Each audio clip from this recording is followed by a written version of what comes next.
All right, everybody. God, it's that time again, isn't it? Yeah, I hate to say it, guys, but we're back at it again, and I think you know what I'm talking about. Yes, the Dollar Trees are back with more $1 Blu-rays and DVDs. Oh, it's always nice to have this sale back, and it's been way more frequent as of late. We've been seeing it a lot more, and damn glad for it. All the big blockbuster titles, the indie movies, the cheesy B movies. Oh, gotta love it all. All that very much interesting and unique and oddball variety for sure, guys. So we're gonna check out what they have, and we are at our first Dollar Tree location. Oh yeah, baby. So I'm kind of curious what they're going to have this time around. They've been having some unique variety, sale after sale, some really unique and interesting stuff. And I'm hoping for some good surprises this time around. Let's go in. Check it out.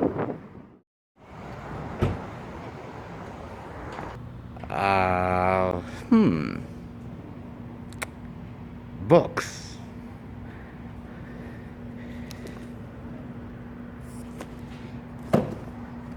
Okay, I like a good book as much as anybody else does.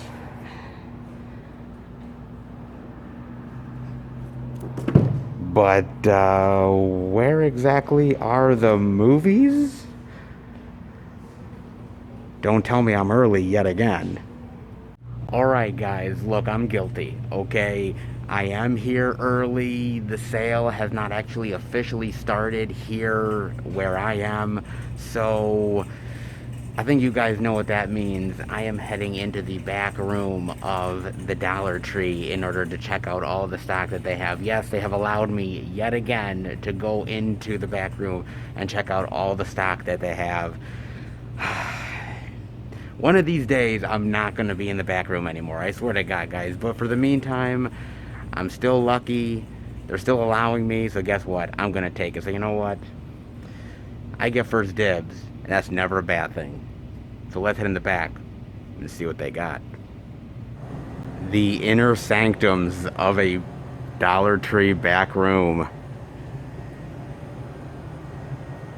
Whoa. Oh. And look what's waiting for me, huh? Nice, look at that. Whoa, look at all the media that's here. Holy crap, dude. 2, 4, 6, 7, 8, 9 friggin' boxes of media? Are you kidding me? Look at this. Holy crap, dude. Damn, man. I guess I got a lot of digging to go through, so, let's start, shall we?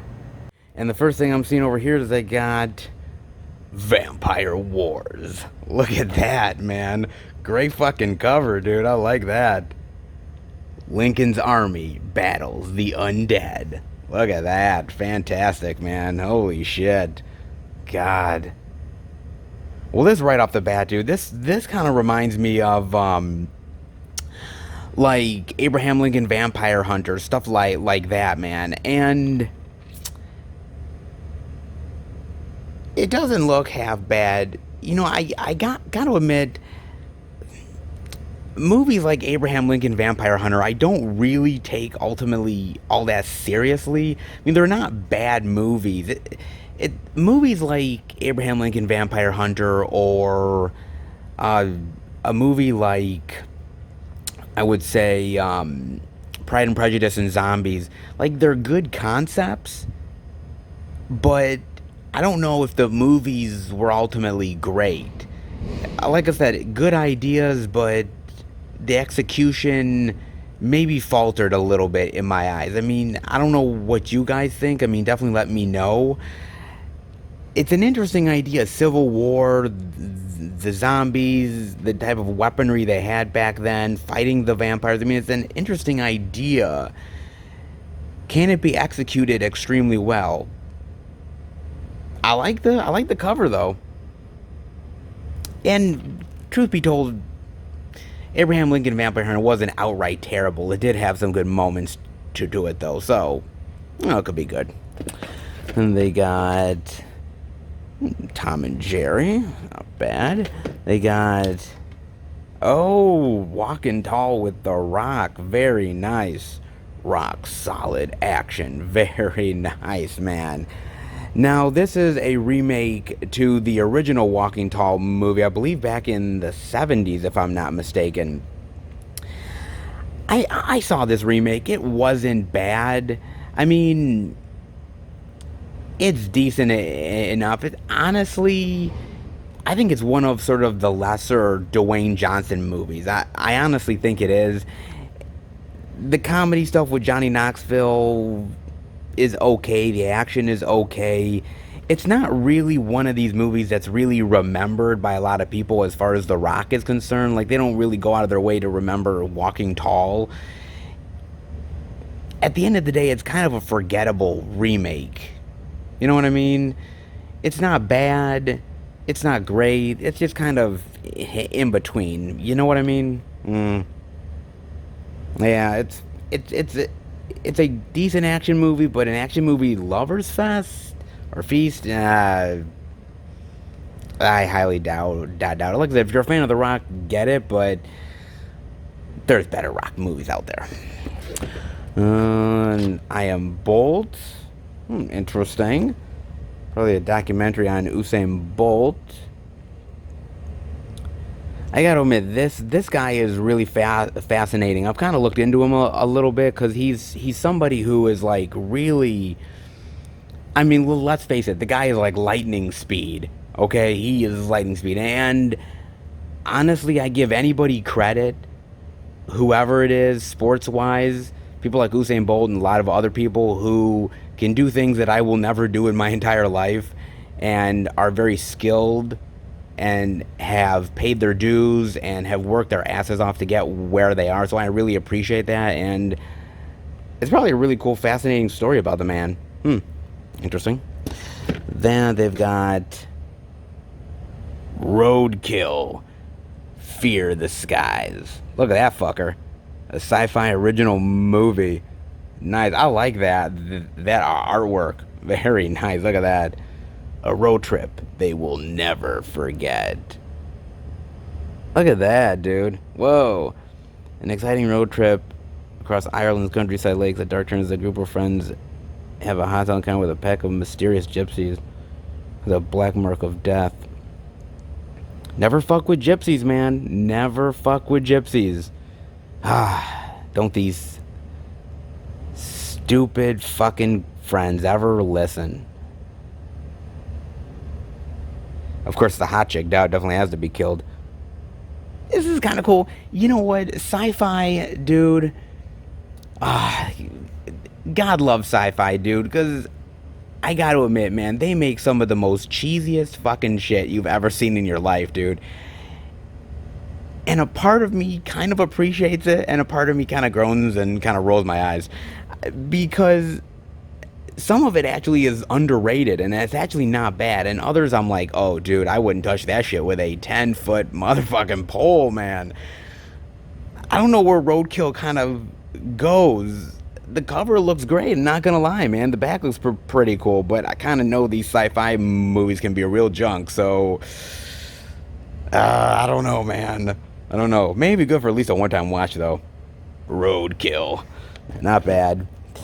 And they got The Good Heart with Brian Cox and Paul Dano. Everyone needs a refugee from the world. Not bad. Brian Cox versus...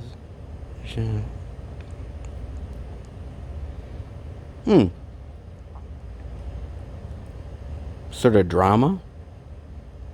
Friendship drama type of movie. I like Brian Cox. I like Paul Dano. Never heard of this one, man. Doesn't look half bad. That they've got Betrayed. No one is innocent in the Motor City. John Savage, Richard Tyson, Jan Birch. Sort of this like crime thriller movie, looks like. Not bad, man. So, quick story, man. So, Jan Birch is in this, right? Now, Jan Birch, he was in The People Under the Stairs, that Wes Craven flick, right? And so he was at like this horror convention that my friends and I go to a lot, and he was there like a few times. And dude, man, nobody was coming up to Jan Birch's table. Nobody, dude, because all he was in that was memorable was The People Under the Stairs. That was it, man. And so nobody was coming up to him, man. And every time we would pass by the table, we'd be like, oh, who's at Jan Birch's table? And we kind of look out, oh, nobody. Oh, wah, wah.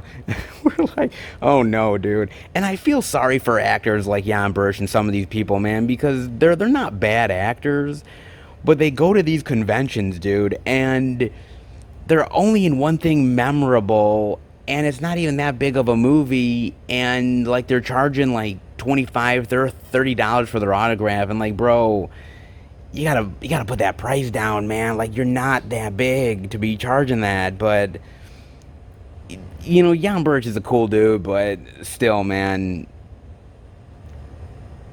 it was a shame, man. He was on an island all by himself, dude. That really sucks, man. They have Manuel Lopez Ochoa. God, I hope I'm saying that right. Okay. I can't speak Spanish to save my life. Okay, well, whatever this is, they got that. They also have, Teenage Mutant Ninja Turtles 2, The Secret of the Ooze. Oh, baby, that is great.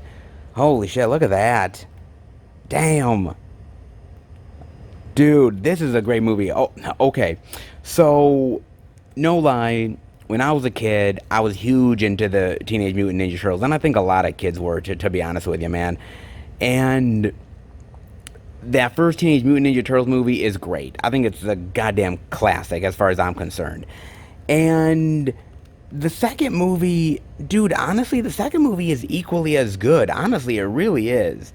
It kind of gets shit on a little bit, just a tiny bit, but honestly, I think it's on the same level almost as the first movie. There's a lot to love here. I like sort of the supersized Shredder. I like some of the bad guys that they fight. I think it's actually pretty cool, man. And of course, when I was a kid, look, dude, I wasn't big in music back in the day. So, yes, I like the Vanilla Ice song, go ninja, go ninja, go ninja, go ninja, go ninja rap, go. Like, I was like, dude, God, it's so pathetic that I still know the fucking song to that. God, it's so fucking pathetic. Oh, fuck my life, man.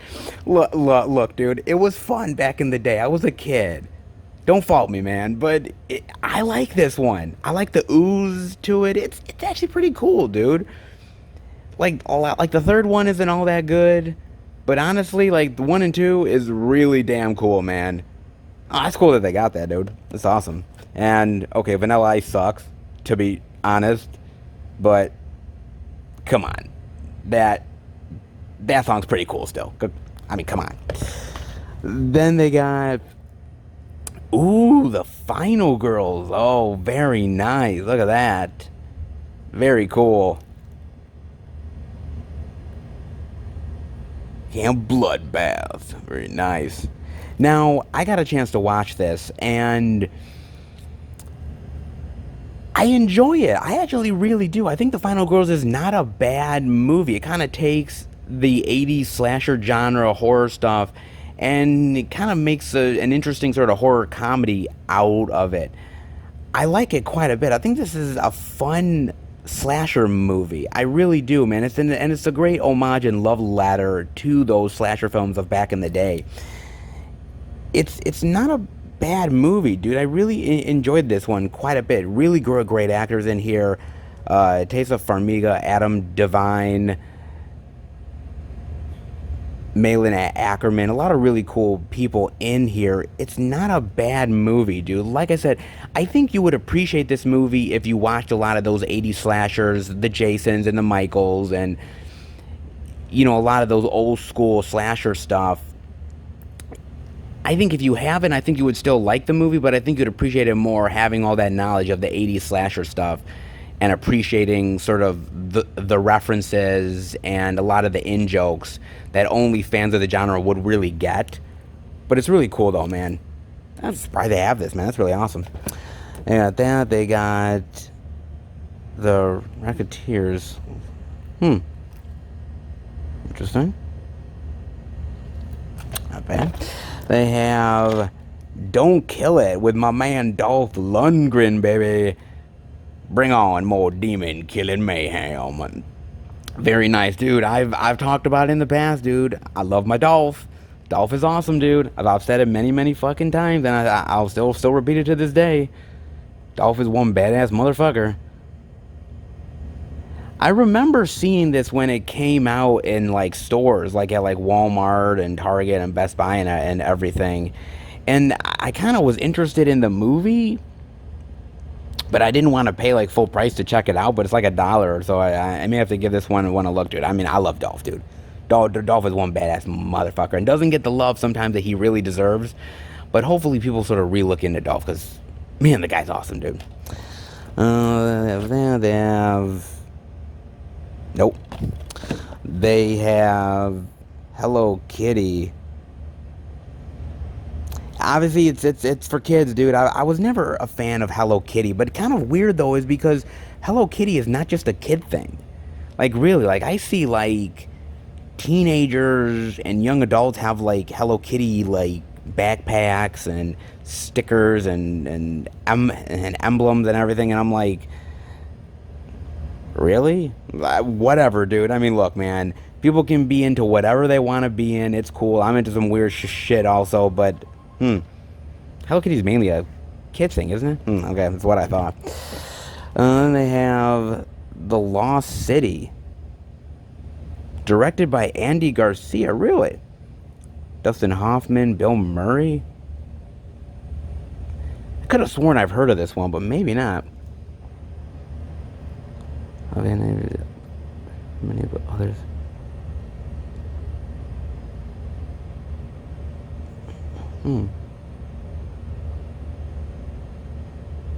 Huh. Havana. Okay, it's kind of like a tribute to the old days of Havana, with some really solid actors and everything in here. I really like Andy Garcia. I've never actually seen him direct a movie, but again, a solid cast in this. Really interesting.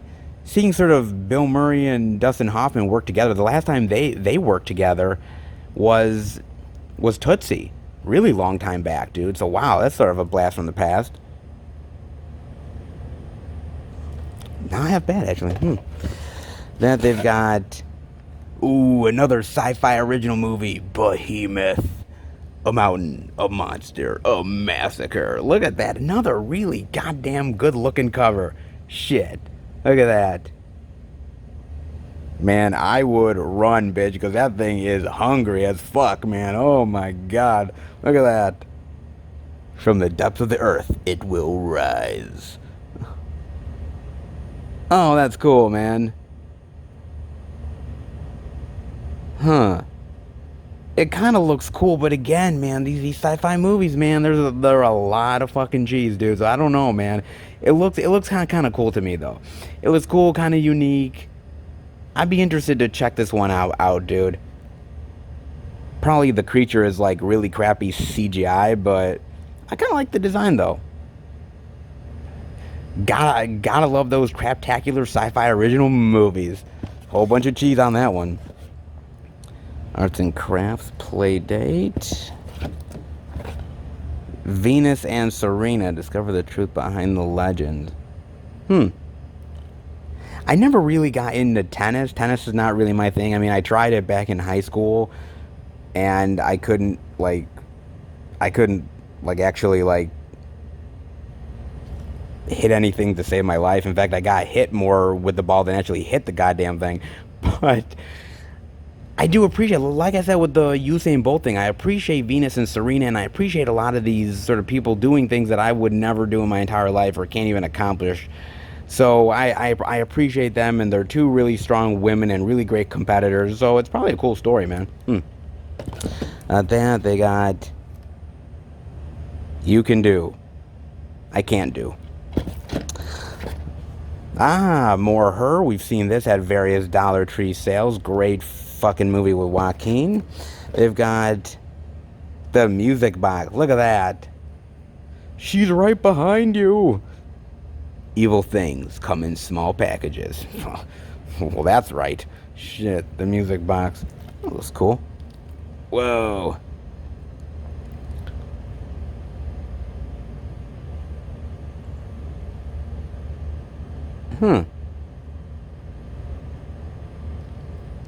They've had certain, like, there's certain really great horror films, isn't there, about, like, little kids in danger, or they're, like, exploring, like, this, like, tiny room or this little box or something, and they unleash this sort of entity that wants to take over them or something. There's been a lot of movies like this, man. It doesn't look bad, but it also kind of looks maybe a little bit cheapo as well. The cover looks cool, though. And they got... Whoa! The Return of the Living Dead. Wow. Holy shit. Think about a movie I never thought I'd see here at friggin' Dollar Tree. Return of the Living Dead, man. Look at that cover, dude.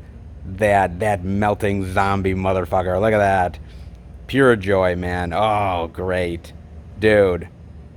Now, The Return of the Living Dead is one of the best zombie movies of all time. It truly is, dude.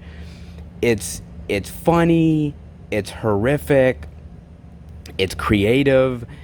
It takes sort of the zombie genre and kind of turns it on its head a little bit. It does some unique and clever stuff in it, man. The characters are really fun, the situations are funny as hell, and the zombies look really fantastic, dude. This is a great flick, man. This is awesome, dude. I love this movie, dude. And like I said, the zombies look great. Whether it's the melting zombie, or there's that other zombie that they strap to the table, that their sort of spine is exposed. That is so great, dude. I love it. I love how they're like all about the brains. They're like, brains. And like, it's really funny because they'll like eat all of the people, and then they'll be in the cop car and they'll be like, send more cops.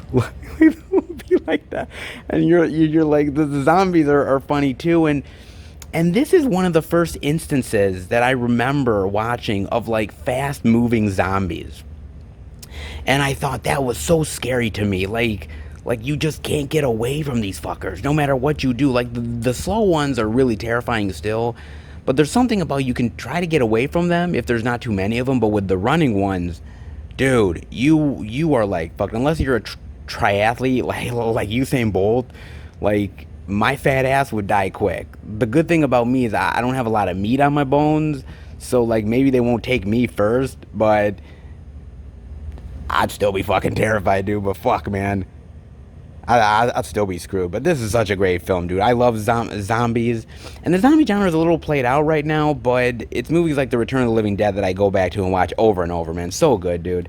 It's only $1, man. Not bad. That they have Mandrill.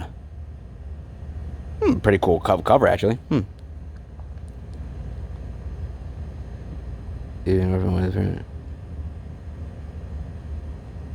Bounty hunter, codename Mandrill. Find his parents' murder and avenge their deaths. Doesn't look half bad. Cover looks cool. Then they've got The Awkward Moment. Nice, not bad. When you realize getting some means wanting more. Yeah, good point. I saw this movie, and it's not a bad flick. It's an interesting, kind of fun, romantic comedy. Great actors and actresses in here. Imogen Pooh, Zac Efron, Miles Teller, Michael B. Jordan. Some good people here. It's not the best romantic comedy I've seen. It has its sort of dumb moments to it, but it's also a fun flick too.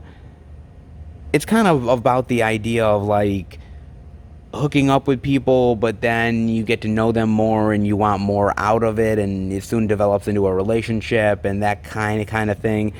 There's been a lot of movies like this throughout, sort of like, I would say was a ton of them in like the 2010s, man, and like the early 2000s, and that awkward moment is just another one among them, but it's not bad, though. It's pretty decent. And they've got Mirage Man from the creators of Kiltro. Not that I've heard of Kiltro, but okay. Starring Marco Zarar, the Latin Dragon. Okay, I have no idea who the fucking Latin Dragon is, but whatever. Full Contact Action from Ain't It Cool News. Really? Fuck? And a television reporter. The Masked Hero? So it's a superhero named Mirage Man? He's just in like a blue suit that looks like he's going skiing or some shit. Like, I'm supposed to be terrified of this guy? Like, he's supposed to put fear in the hearts of his enemies? Okay. Dude, I've never heard of this one, dude. There's been some weird superhero movies in the past. Like, I remember movies like Blank Man, which is really great, by the way. Blank Man is really cool, but that's like a comedy thing. Like, that doesn't take itself seriously. I don't know about this one, though. Man, it's so weird. Oh, I've never heard of this one, dude. Cover's not bad. It almost looks like it's like almost like the cover of like what an Invisible Man movie would be or something, but because superhero film?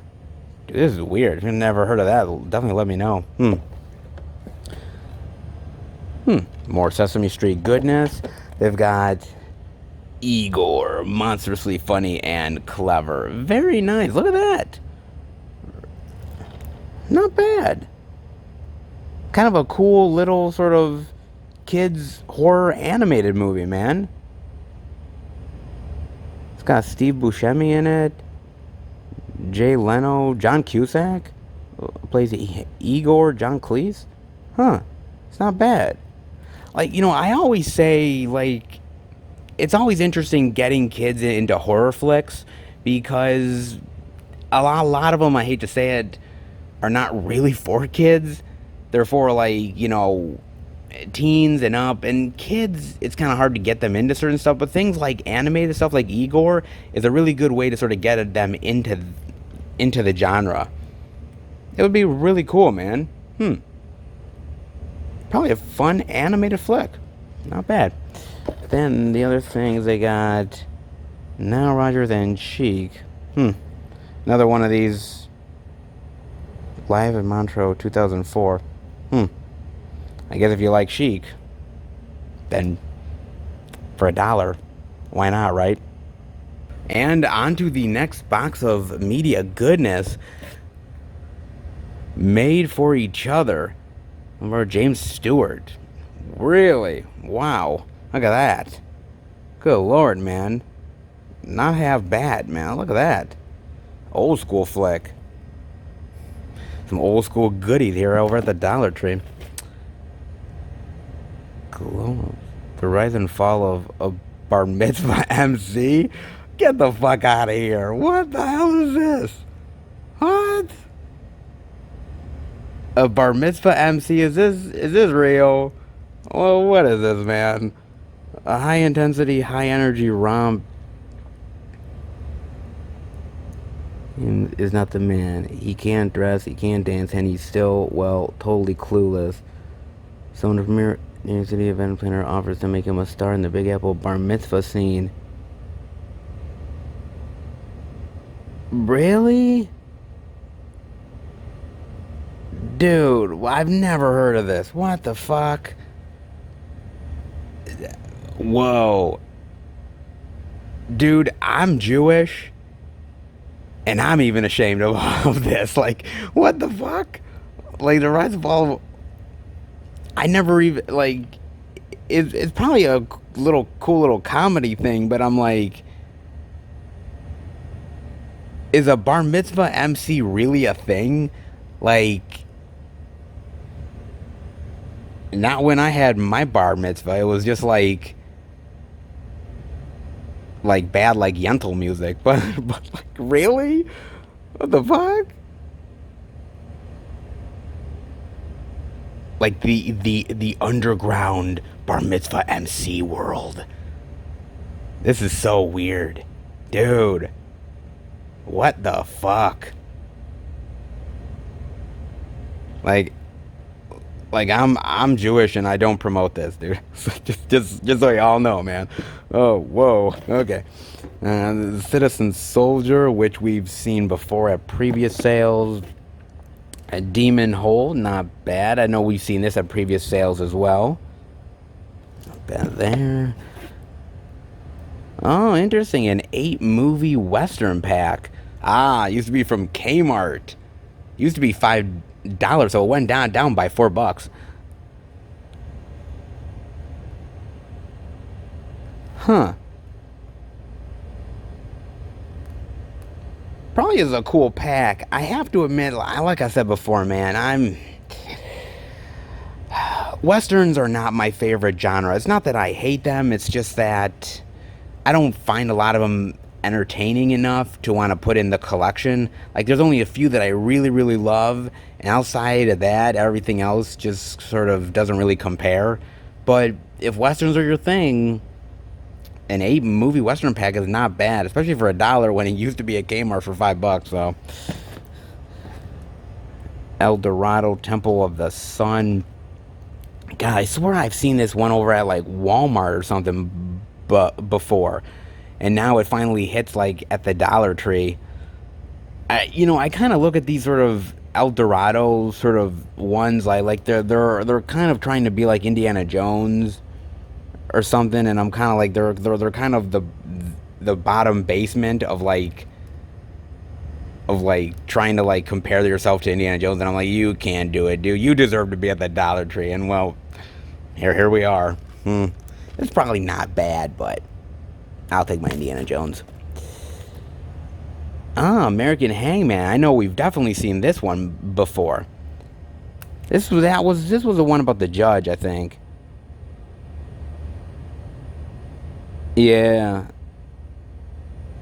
It didn't look half bad, man. And mind you, Donald Sutherland is great, dude. Donald Sutherland is a fantastic, wonderful actor, dude. A lot of people have found over the years through the Hunger Games, but I found years and years ago, whether it was Animal House or the 70s version of Invasion of the Body Snatchers, Don't Look Now, like a lot of really great stuff. He's an awesome actor, dude. Whatever he does, he's pretty good in it, man. I also have Little Miss Doolittle. Could have sworn we've seen this one before. There's been so many Doolittle films. Like, there was that one with Eddie Murphy, which is actually really funny. There's the one with RDJ, which, truth be told, is not terrible, actually. I thought it was going to be a dumpster fire. It's not terrible. And then there's ones like this that are just like I guess it's just for kids, but again, I would just have them watch like the RDJ one, which is actually not half bad, man. Got that. They have Spiders, triple feature.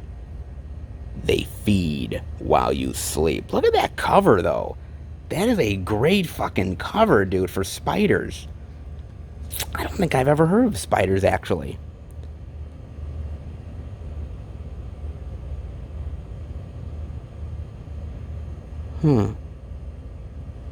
Interesting. Whoa. Dude, okay, one of my biggest fears, swear to God, is spiders. No lie, man.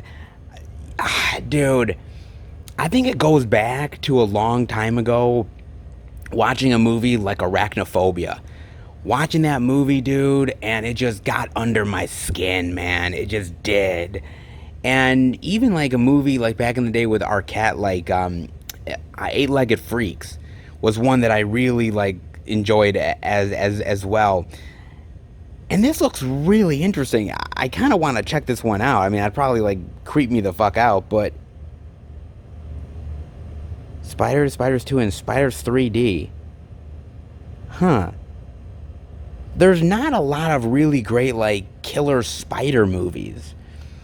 There really isn't, if you think about it. Like, everybody really talks about arachnophobia because that's the one, right? That people talk about all the time. But I've never heard anybody talk about this trilogy. Huh. For $1, it's not that bad. Then they have Anthem of a Teenage Prophet. Interesting. With the slip. Based on the award-winning novel, A Teenager's Gift of Premonition. Oh, okay, he's got premonition. After predicting the death of one of his friends, it is of the prophet of death. Huh. That actually sounds really interesting. I kind of looked at the cover, and it kind of looked kind of like dopey. But reading the synopsis, it actually looks really interesting, man. Huh. Kind of like, you know, it's kind of like a coming-of-age teenage journey, but it's also like kind of in some ways supernatural with his premonitions also. That's not bad, honestly. Like, the cover makes it seem like something different. It's not bad, honestly. Then they have... Oh, wow, of course, we can't go to any Dollar Tree without more Steven Seagal. Why? Oh, God.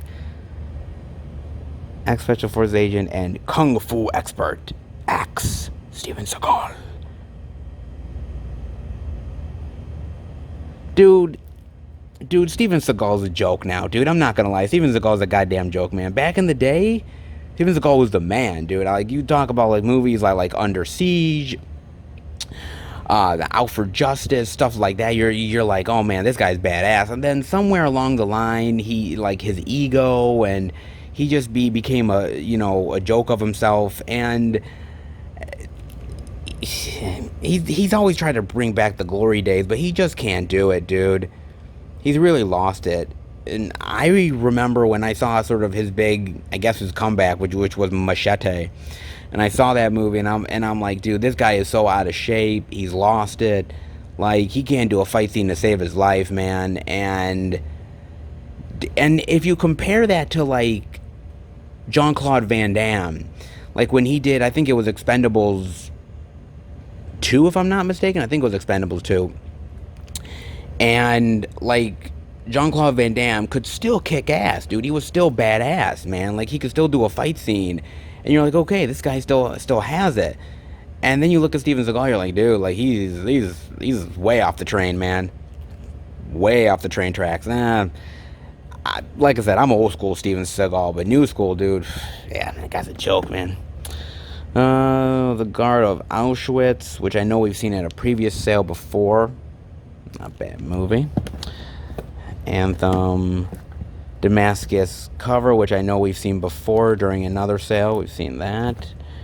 And London Boulevard with Colin Farrell, Keira Knightley, and Ray Winstone. Nice. Not every criminal wants to be one. I've never heard of this one. It's got some good actors in it. Huh. After 3 years behind bars... Good intentions. Oh, it doesn't look half bad, honestly. I'm not really the hugest fan of Colin Farrell. I don't hate the guy, but, like, everyone hyped up Colin Farrell after, like, a movie like Minority Report. Everybody really did, and I liked him in that. And then he was doing a lot of movies. I'm like, okay, like, he's not... Like, everybody's hyping this guy up as, like, the next big actor, but he's decent, but he ain't great. And Keira Knightley, man, she blew up big time, you know, with Bend It Like Beckham and the Pirates movies, and then, yeah, I haven't really heard much about her either. Doesn't seem like a bad movie, though.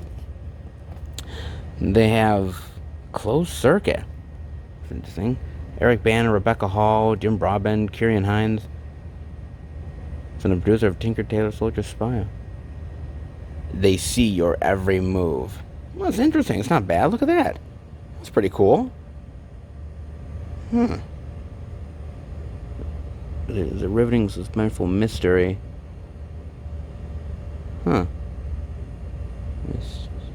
Julia Stiles in this as well. Huh. Not bad. God. You know, kind of like with Colin Farrell, I have to admit, somebody like Eric Bana, you know, I don't hate Eric Bana. I actually like him way more than I like Colin Farrell. Movies like Troy that he was in was really good. I liked him in Hulk. I thought he was really good there. And there's a lot of really good ones that he's done.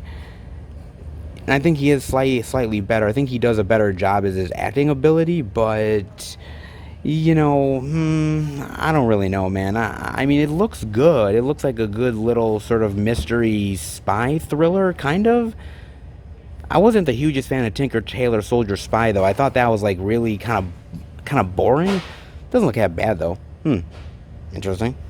That they have Revolt. I believe we've seen this at a previous sale also. Revolt. Doesn't look that bad. Oh, well, geez. Of course, no Dollar Tree sale is also complete without a little RoboCop remake. Man, I just have a feeling that, like, in the Dollar Tree storage areas across the country, they have, like, literally, like, caseloads of the RoboCop remake. They have a caseload of them. They have so much. And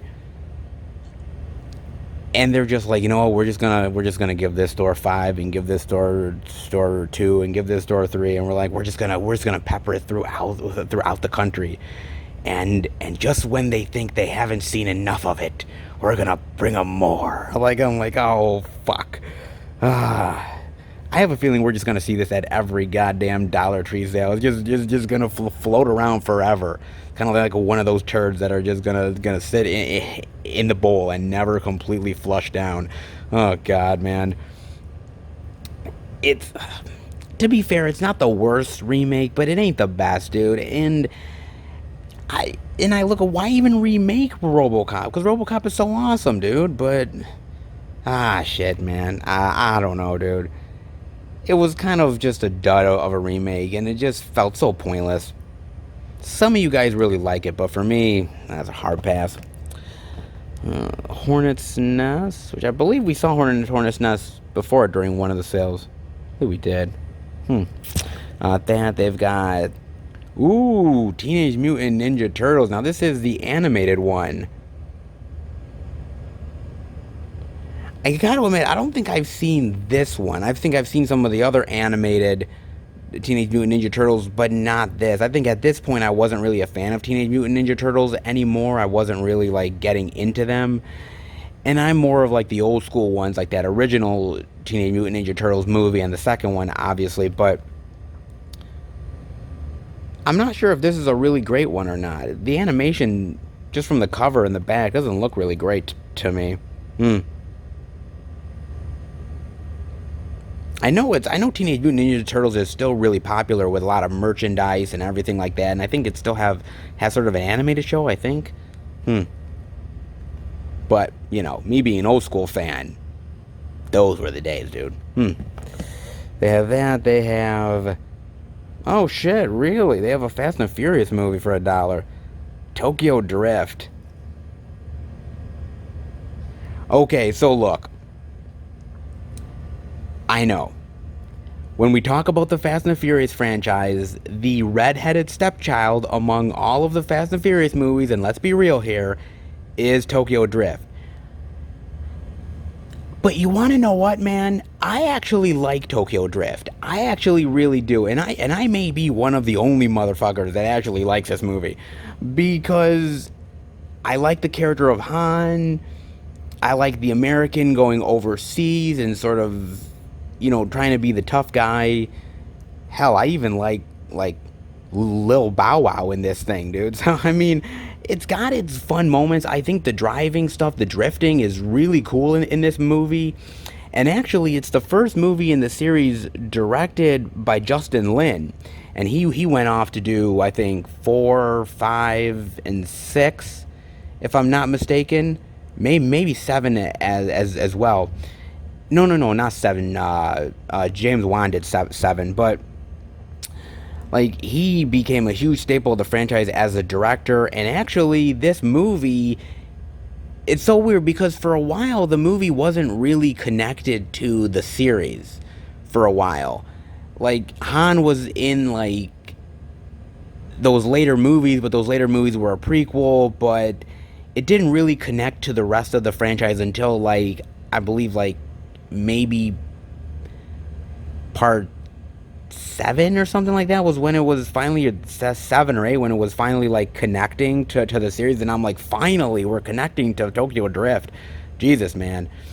And I have to admit, I think they've done a lot to try to connect this back to the series. I like it. Is it a great Fast and Furious movie? No. Other movies in the franchise are way better. But I think it's pretty damn cool taken on its own. And I'm kind of curious to see what they do in future movies to try to connect the franchise more. Are they going to, like, bring, like, these characters back more? And, like, even I saw the trailer for, like, the next movie coming out next year, and it has, like, Han in it, and I'm like, wait a minute, Han's dead. Like, the guy blew up. Like, what the fuck? Like, what is he, a fucking clone now? Like, dude, this series has, like, went into, like, way sci-fi range. But if you remember back in the day, movies like Tokyo Drift, it was just about racing. That was it. It was just about drifting and racing. Boy, we've come a long way, baby, in this franchise. Holy shit, man. Jesus. They also have Wedding Days. Marrying a complete stranger is a life sentence. I never heard of this one. Jason Biggs, Isla Fisher. After a hilariously disastrous first engagement, the last thing... They were innocent. Okay. Okay, see, here's the deal with Jason Biggs, man. And I'm going to be real here. I like Jason Biggs. I really do, dude. But Jason Biggs has never gotten out of the sort of awkward man comedy shtick that he did. I mean, he was really good in the American Pie movies, and I really like him in there, but he plays the sort of, like, he's in this awkward situation and the comedy of that, and he's trying to get out of it. Like, he's never really escaped that. He's always continued to be that guy. And I kind of wish he would have branched out more and did some different things. Unfortunately, you know, when you have a hit like American Pie and that's the comedy you do, everybody kind of wants you to be that same dude, and you can't get away from it. I still like the dude. He's likable. But he'll never sort of get back to those American Pie days. He always continues to try, but a lot of times unsuccessfully. Oh, seems okay, though. A Blu-ray of Beyond Skyline. Really? Fuck this movie. Hard. Then they have the Blu-ray DVD digital of Dark was the night. We saw this in a previous sale as well, and actually not a bad movie. I got to watch this, and it's actually really good, dude. Not a bad one. If you see this at the sale, definitely pick that one up. They have Maximum Impact. I love that cover. Look at that cover, dude. That's really cool, man. With Kelly Hu, Tom Arnold, William Baldwin, Danny motherfucking Trejo, man. What movie isn't that motherfucker in? The War on Terror has many enemies. Tom Arnold? Okay. Interesting. Since the days of the coalition. Kind of looks interesting, I guess. Look at that. That's weird. Maximum Impact. I don't know. I guess it looks kind of fun and interesting. I mean, I like Kelly Hu from back in the days. Like, she was in, like, X-Men 2 and a couple other things. Tom Arnold. Roseanne's ex. Okay, cool. William Baldwin, which is one of the lesser Baldwins, and then kick-ass Danny Trejo. So what a wonderful list of actors this is. Maximum Impact. Okay. Then they have Ah, Blu-ray of Run All Night. I know we've definitely seen this in another sale as well. Not a bad movie. I really do like this one. I saw this in the theater. It's enjoyable. Liam Neeson's good in it. Ed Harris is. It's a good, like, sort of, like, thriller, on-the-run type of flicks. It's pretty good, actually. It's not bad. Like that one. They also have Ideal Home with Paul Rudd and Steve Coogan. Now, I got a chance to watch this one, I think, long time back when it was coming out on, like, a Tuesday for the Out and About. I watched it. And it's basically about this gay couple played by Coogan and Rudd, and they're rich, but they're really, like, at each other's throats. They're bickering constantly, and they have just a lot of marital issues. And this kid sort of comes into their life, and then they're trying to sort of, like, figure out how to be good human beings and be good parents to this kid, and the sort of complications and the hilarity of that. It's not a bad movie. It's a little dry. I like Rudd and Coogan together. They're a good sort of team up. It's not one I don't think many people have heard of, because I don't think many people have heard of this sort of more low-rent comedy movie. Kind of went under the radar. It's not terrible, though. Bad Dads suck in more ways than one with this movie. Okay. It's not terrible, man. Give it a look, though. But it's not the best comedy Rudd's ever been in, but, he's decent in it. Hangman, I've seen before. More Spider Goodness. And Little Miss Doolittle. How wonderful. Talks to animals. As long as she doesn't get eaten by the lion. God help her. Another stack of physical media, guys, and we're diving right in with Kung Fu Panda Holiday. Very nice, man, for the kids. Not bad, man. The Kung Fu Panda flicks are actually pretty cool, man. And they've sort of made this into a whole franchise now with sort of holiday specials and TV stuff, and it's kind of like ballooned. It's kind of like with the Trolls franchise and everything. It's kind of like it started out as a simple movie, and then it turned into like merchandise and holiday flicks and other sequels, and it's like, it's like merchandise. That's where the real money from the movie's made. Good old Spaceballs with their quotes. Nah, not bad, man. Then they've got God's Grace, 10 inspirational movies. Colorblind. Truth be told, I've never heard of any of these flicks, man. I'm not big into the Christianity movies. I mean, yes, I'm Jewish, but I've never really been into them. There's some movies that are better than others, and there is a couple that I honestly do like. Movies like Breakthrough are pretty good, and a couple other ones, but yeah, I just can't get into these type of flicks, man. They're not terrible, and I don't want to come off saying they're terrible, but it's not really for me, man. At that, they've got William Shatner, Land of the Free, includes 4 bonus movies. One Nation, Under Fire, Under Siege. William Shatner?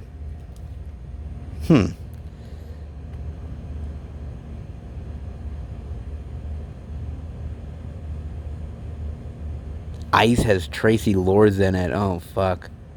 5 Minutes to Live. It's Johnny Cash. Holy shit. Whoa. That's interesting. Dude, I don't know. There's kind of some cool flicks in here.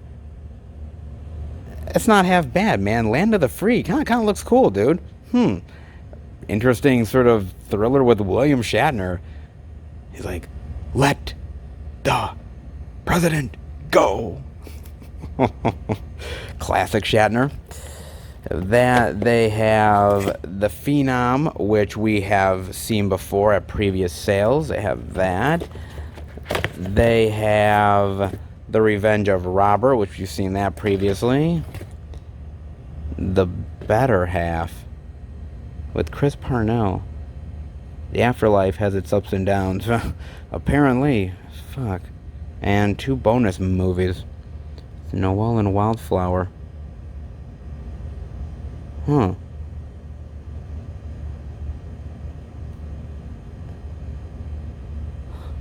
Huh. Well, it doesn't look half bad.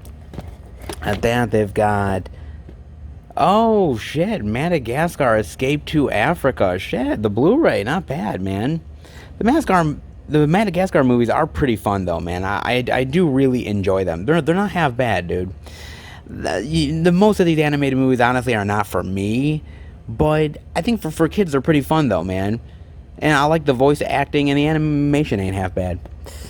Then they got Barbie Spy Squad.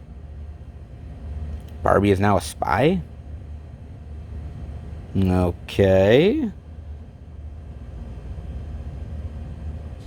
God, I never got into Barbies. Well, obviously I never got into Barbies, but like I never got the obsession with Barbies. I never did, man. And maybe it was because I was a boy and I was like, it never really interested me, but Barbies was not really always my thing, dude. It's not that I hated Barbies. It was like, I don't really get the obsession with like a chick that looks like a twig. Like, I don't really get it, man, but whatever.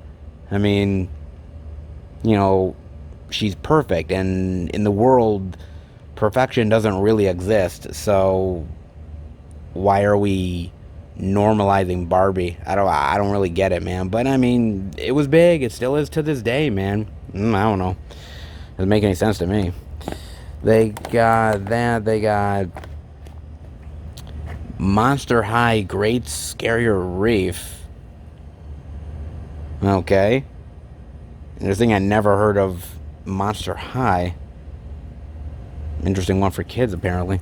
They've got that. They've got Summerslam 2010 on Blu-ray? Really? Okay. God. You know, back in the day, and when I mean back in the day, I mean way back in the day, I used to be a huge wrestling fan from about 85, 86, me being like 3 years old or so, till about like 2001, 2002 was when I was a really huge fan, like that time span. And for me, dude, that was the best time span in the entire world for wrestling. The personalities, the matches, it was just such an explosive time. And you know, I sort of saw the writing on the wall at about 2001, 2002, when I sort of saw that where wrestling was going and where it was changing, and I was like, I don't like where it's going, so I kind of bowed myself out, man. I mean, it's still popular, people love it, and it's great to see it still thriving to this day, but yeah, it's not like it was back when I was watching, dude, and it never will be, dude. I mean, if you guys like it, fair enough, but back in the day, dude, that was the times, man. They have Bill, which I know we've seen at previous sales. They have that. They have Frank and Lola, which we have definitely seen in previous sales as well. They have that. More Monster High with Freaky Fusion. Is this like something for like little kids? Like little kids get into this? Is it like a franchise deal with like merchandise and everything? Because it kind of has that feel of like little kid merchandise for little girls or something.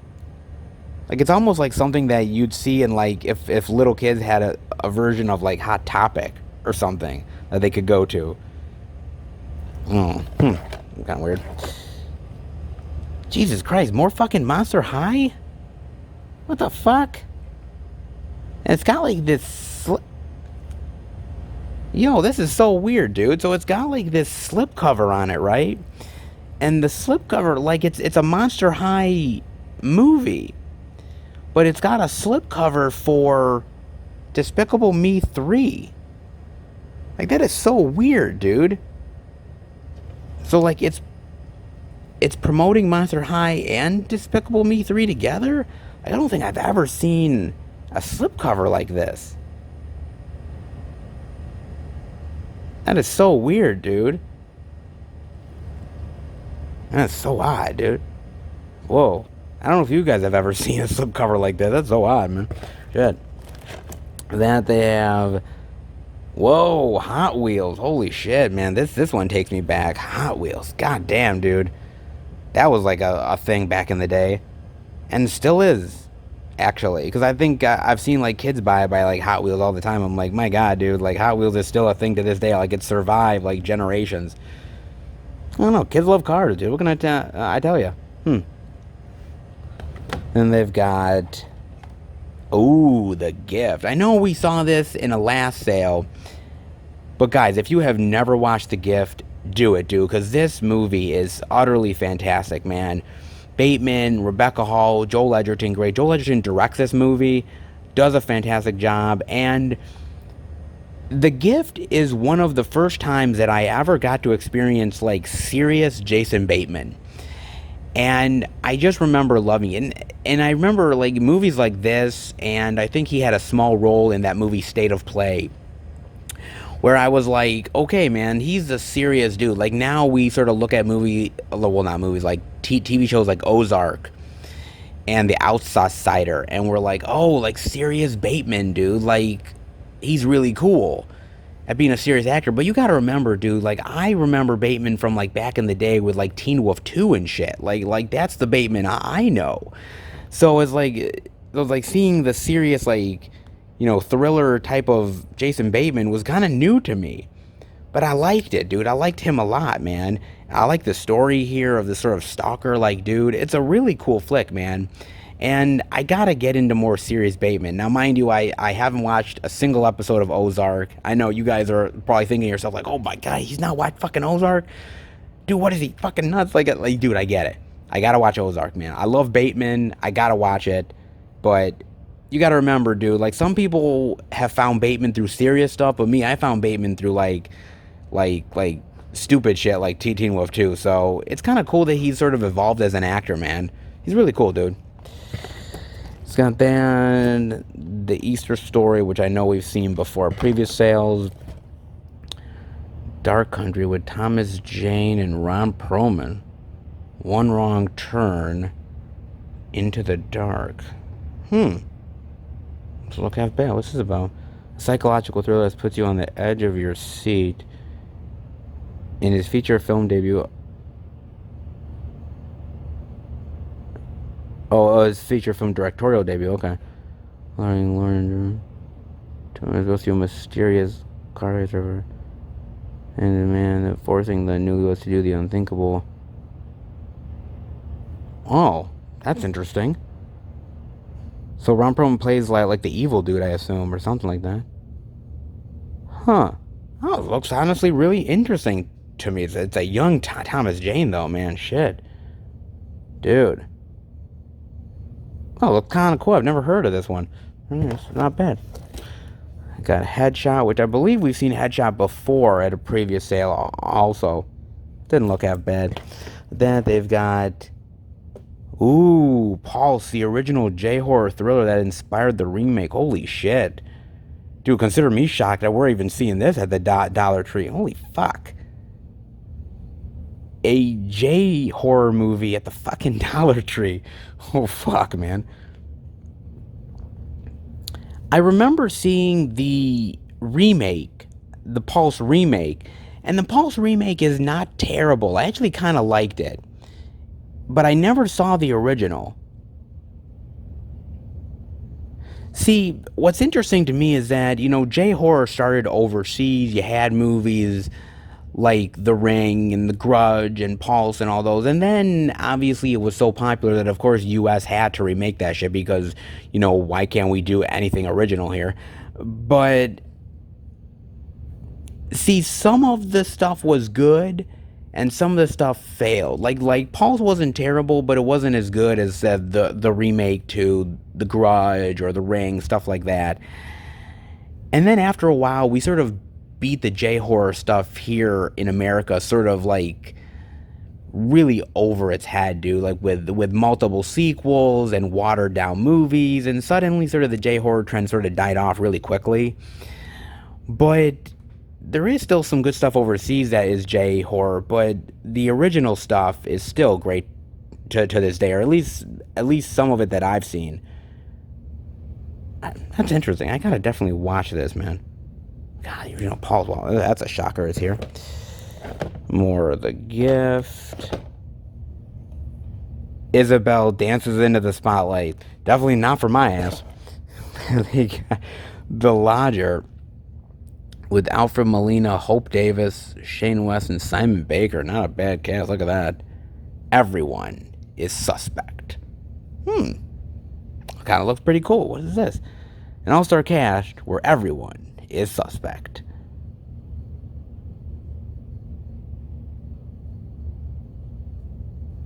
Well, it doesn't look half bad, man. Great fucking cast on it, too. And some of these actors you don't even hear of anymore. Like Hope Davis, you rarely even hear from her anymore. Simon Baker, Shane West, you don't really hear much about, man. This is kind of like a back in the day movie where like they were big names. And now not so much. Shit. Doesn't look half bad. That they've got This Is Our Christmas? Okay. Interesting. I don't know, another Christmas movie to dive into for all you Christmas lovers in July? God, just wait until it's Christmas to watch this shit. God. A guardian angel sends an unwilling rich teen girl from Beverly Hills to the local ski town. Oh, she learns the importance of helping others and the importance of Christmas and yada, yada, yada, yada, yada. Oh, God, the same old fucking shit you see in all these goddamn Christmas movies. Oh, man, it never fucking ends. Look, dude, there are some Christmas movies I really love, no doubt, man. But there's a lot of these that just is like the same old shit regurgitated over and over, man. And at a certain point, I'm like, man, can we just have some fucking originality, dude? Or, you know what, how about we make this our Hanukkah? Has anybody ever thought of that? Nope, nobody's ever thought of that. To make more Hanukkah movies. I can't be the only one crying out for it, guys. At least let's hope I'm not the only one crying out for it. Then you got Better Living Through Chemistry. Really good movie. We've seen this before during the sale. They did have that. And Britain's Treasures, An Aerial Journey. How fun. On to the next box of physical media goodness, and the first thing I'm seeing is they have, more of my man Dolph, baby. Yeah, look at that. A Dolph Lundgren collection at that. You've got Command Performance, Bridge of Dragons, The Peacekeeper, Direct Contact, Direct Action, Blackjack, and Sweepers. Very nice, man. Some more Dolph Lundgren action. Ain't half bad. They got that. They've got more Dolph. They have Amanda and the Fox. Includes 2 bonus movies. Fun for the whole family. Yeah, I bet. Wait a minute, is that the guy from Home Improvement? Oh shit, I think it is. Oh fuck. Kevin Sorbo's in one of these movies. Tommy and the Cool Mule. Okay. I'm like, what the fuck? Like, Kevin Sorbo's in this? And Ice-T? What the fuck? That's some weird shit. You know, sometimes I'm amazed at the shit I see some of these actors do, dude. Tommy and the Cool Mule. Kevin Sorbo used to be fucking Hercules, and he's doing Tommy and the Cool Mule. Fuck, man. Fuck my life, dude. God. Okay. The shit I find out. Crusade in the Pacific. Look at that. That's not bad, man. What is that?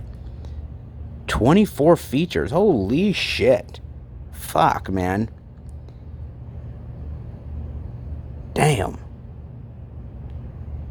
I love good war movies, man. War movies are some of the best, dude. You know, things like Saving Private Ryan is really great. Hamburger Hill, Platoon, stuff like that, man, is great. And there's a lot more really ones that I'm not even mentioning, man. I'm not sure about this set, though, because I mean, there's 24 features in here. God knows how long they are, and if they're really that intriguing. It may be cool, though, for all you sort of war lovers who like that type of stuff, though, man. Not bad. They do have Ah, they have Warning Shot, which I know we have definitely seen this in previous sales, which still boggles my fucking mind to this day, man, that David Spade is in this, dude. Of all people, David Spade is in this serious sort of, like, crime thriller movie. Like, really? It shocks the shit out. I mean, like, the one thing I've ever seen him do is this serious shit. Like, that's so weird, dude. God.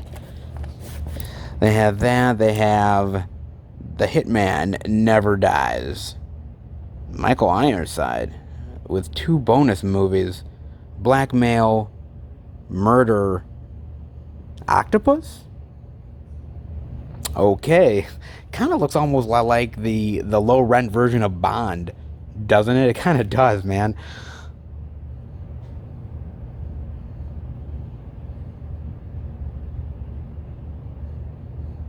That's interesting. The 2 bonus movies. Busted.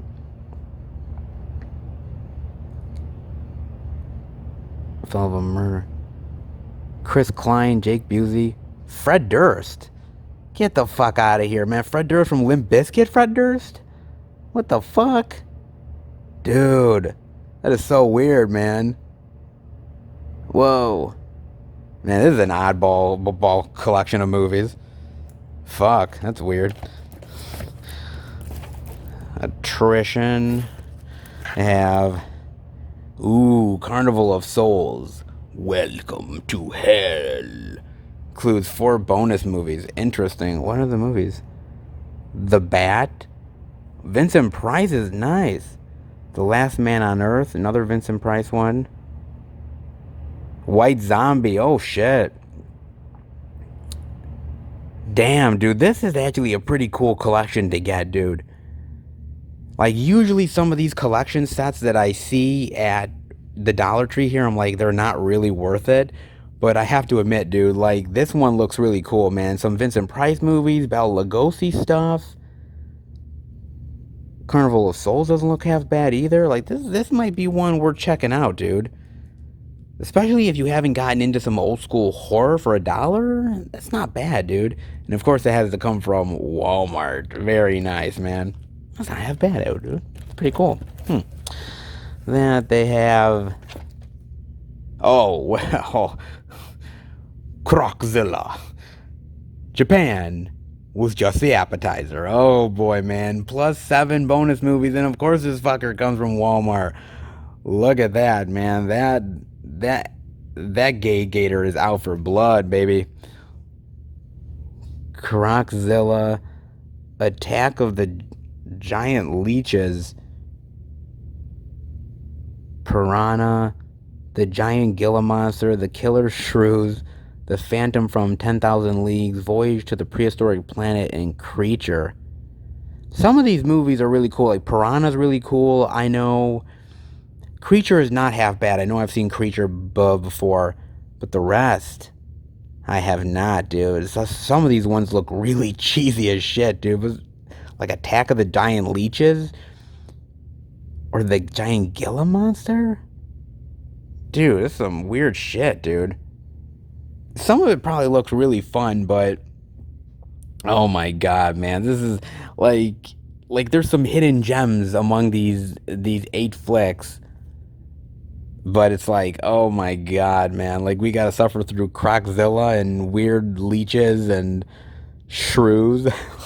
Like, oh my god, man. Okay, dude. The shit you find, man. Shit you find, I'm telling you. Oh boy. UCF, a complete game broadcast. Not really for me. Sesame Street. David and Goliath. Orson Welles. Really? 3 bonus movies inside. What the fuck is this? Martin Luther. Hill Number 1 with Roddy McDowell. And an early appearance by James Dean. Oh, fuck. Pretty shit. Wow. It's not half bad. Some really interesting and unique movies. A family Bible collection. Like I said, I'm not really into sort of Bible type of movies, but like people like Orson Welles, and like an early appearance by James Dean. Like, that's actually really cool stuff, man. Huh. It's not half bad. Even Goliath stuff. Huh. Interesting. And more Sesame Street. Empty Rooms with 4 bonus movies. That's a creepy cover. Empty Rooms. Wes Craven presents Don't Look Down. 19 Doors. Dark Spirits and Evidence of a Haunting. I don't think I've heard of any of these ones. It's always kind of interesting because sort of the Wes Craven presents ones, or like Eli Roth presents, or Tobe Hooper presents, or George Romero presents, whatever. Like, a lot of them, like, they just put their name on it to sort of give them more recognition. But some of those movies are not exactly the greatest. They just put their name on it to sort of get them out into the public more, but it's not saying they're actually worthy films. Some of these doesn't look half bad, though.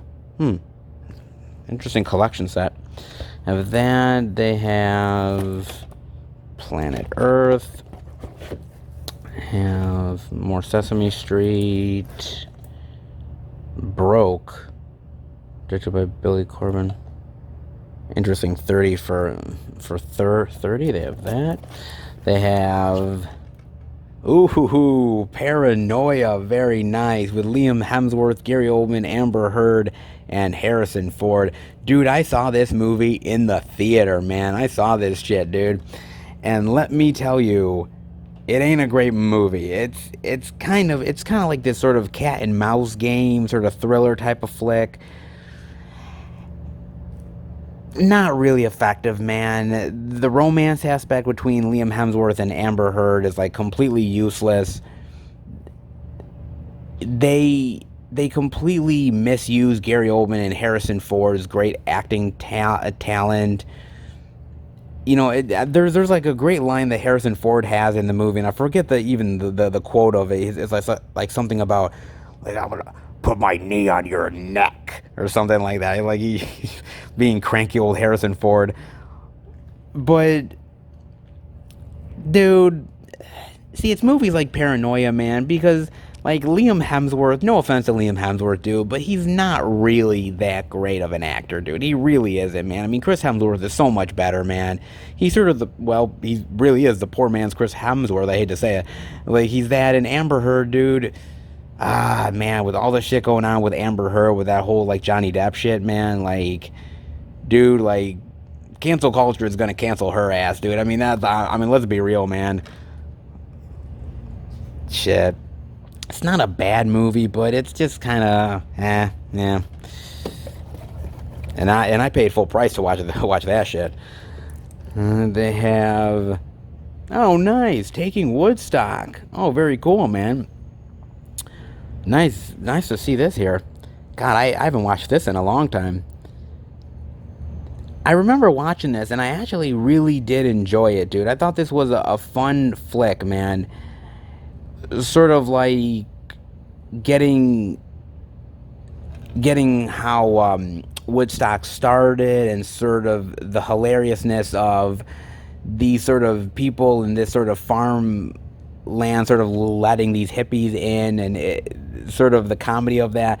It is funny, and it is heartfelt, dude. It really is good, man. And this is actually directed by Ang Lee, which is so funny because not many people talk about this movie. Like, they'll talk about Brokeback Mountain, and they'll talk about Hulk, and they'll talk about a few other things that Ang Lee's done, but Taking Woodstock is one of those ones that kind of is like, I don't want to say the redheaded stepchild of his directing career, but I think it's one of those ones that people don't generally talk about. It didn't really get promoted all that much, and it wasn't one that got a lot of press, but it's actually a pretty fun movie. If you're interested in sort of films about Woodstock, give this one a look. It's not half bad, dude. It's pretty good. And just a little sort of side note, like, years and years and years later, when, like, they had the 99 Woodstock, I wanted to go to that. I wanted to go to Woodstock 99 so bad, man. And I begged my mother for me to go, and she was like not having none of it, dude. She's like, "You're not going to that shit." Like, and I'm like, "Ma, I really want to go." Like they have like Limp Bizkit going. Okay, dude, I was a fan of Limp Bizkit back in the day, like sue me, guys. So they have Limp Bizkit and Red Hot Chili Peppers and Kid Rock, and oh my God, I want to go. And my mother was like, "Yeah, no, you're not going, bro." And I was so pissed. And then I remember seeing on the news of like all the fires and the riots and everything that happened. And I'm like, oh God, I hate to say it, but my mother was actually right. Shit. And unfortunately, it's like Woodstock. You're never gonna get another Woodstock ever again, man. I hate to say it, like the Woodstock, that's never gonna happen, dude. Like back in the day, like the '99 one, it happened, but like it was all about consumerism, and they were charging people like crap loads for bottles of water, and like the toilets overflowed, and people were like hanging out in mud and shit combined. And it was like, dude, it was a fucking mess, man. The days of Woodstock is long behind us. Put it that way, guys. Shit. They have Stillborn, Fear the Unborn. Very nice. Look at that. A must-see for horror fans. Genuinely terrifying. Young newlyweds Mary and Jack have the perfect life with twins on the way, but their ultimate nightmare becomes their reality.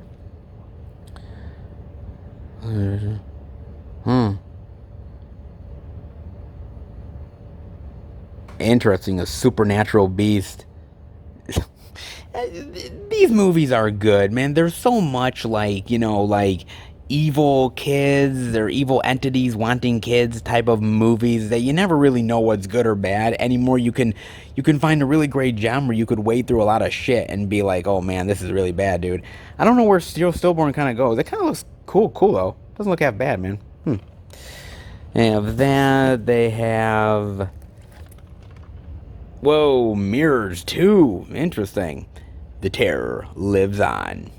Now I have to admit, like I saw the first Mirrors movie, and Mirrors is not a bad flick. I actually kind of liked it. I thought the deaths were really gruesome in that, man, and it's not a bad film. I never saw Mirrors 2 because I was kind of like, what's the point of doing a second one? Like, it's not a bad franchise to do stuff with. I'm just like, after the first one, it's kind of like there's really no point to do a second one. But money talks, bullshit walks, and of course they're going to do another one. But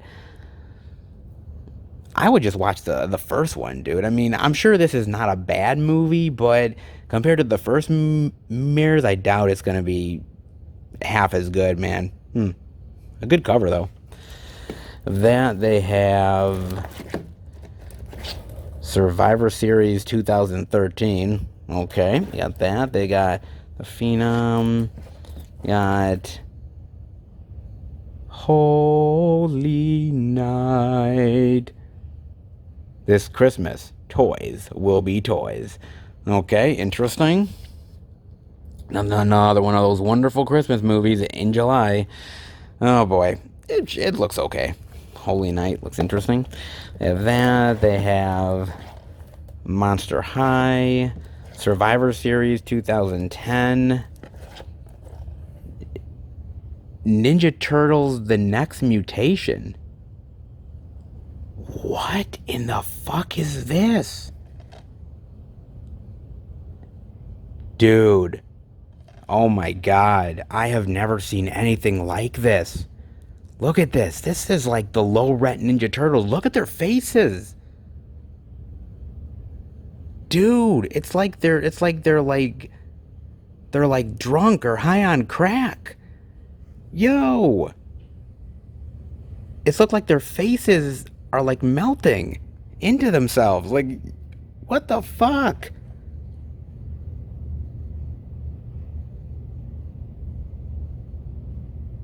A new Ninja Turtle, a female turtle named Venus de Milo? The fuck? What the fuck is this? Dude, I've never heard of this, man. Like, I've had the toys, I've watched the movies, I've played, like, the old school games, like Turtles in Time. I've watched a couple of new animated movies, but I've never seen this. This looks so bizarre, dude. Oh my god. This looks so cheap. Yo. Man, this... Dude, this looks like their faces were in toxic waste. What the fuck? Yo, this is so bizarre, man. Whoa. This is so odd. Wow, man, I don't know what to think about this one. If you guys have ever heard of this one, let me know. This looks so weird to me. My god, man. People actually pay to watch this shit? And at the end of this box, I'm seeing they have Madison County, you're not welcome here. Look at that. Look at that fucker with the weird pig mask. What the fuck? Look at that. Eerie fuck. Kiss your axe goodbye. Well, you're fucked, sweetheart. Look at that. Jesus. Legend has it the rural area of Madison County has been the hunting ground of the country's most ruthless serial killer, the hog-masked Damien Ewell, who has never been caught. Locals claim he doesn't exist, but a group of college kids is about to find out the bloody truth when their quest for a missing author about the crime spree burns into a stupid fucking teenagers out in the fucking woods dying. Of course he's gonna fucking go after him, dude. He's a fucking axe murderer. He's a fucking killer. And these stupid fucking teenagers, you know, they're gonna have like skimpy sex, and they're gonna be all over the woods, and they're gonna wear skimpy clothing, and they're gonna be really stupid, and he's gonna go after them with the axe, and they're gonna get killed in brutal ways, and the survivor girl is gonna you know, have her vengeance and kill him. And oh, dude, come on, man. It's the same shit we've seen over and over again. I mean, I like the pig mask. The pig mask kind of looks cool, and it might actually be not a bad movie, but I've seen so many fucking slashers, dude, about so many things, man. It doesn't really surprise me, but sometimes these movies are cool because you just want to see kids get fucking killed, dude. And that might sound bad, but you want to know what, dude? Sometimes you know, as I get older and I see stupid teenagers at stores or certain things like that, I think, God, I just want to see them get their fucking heads lopped off. And then I'm like, oh yeah, I have a bunch of them at home that I could watch, like Jason ripping off heads, or killers like this dude just massacring them to death. Does that sound bad of me? It probably does. Probably shouldn't admit that. Well, I just did. Well, my bad. Well, interesting stack there. And then over in this stack, guys, a small little box of stuff here. We have the complete first season of Get Shorty with Chris Dowd and Ray Romano. Not half bad. Now, I have heard of this show. Never seen a single episode of Get Shorty. I know it's based off of the movie, which the movie actually is pretty cool.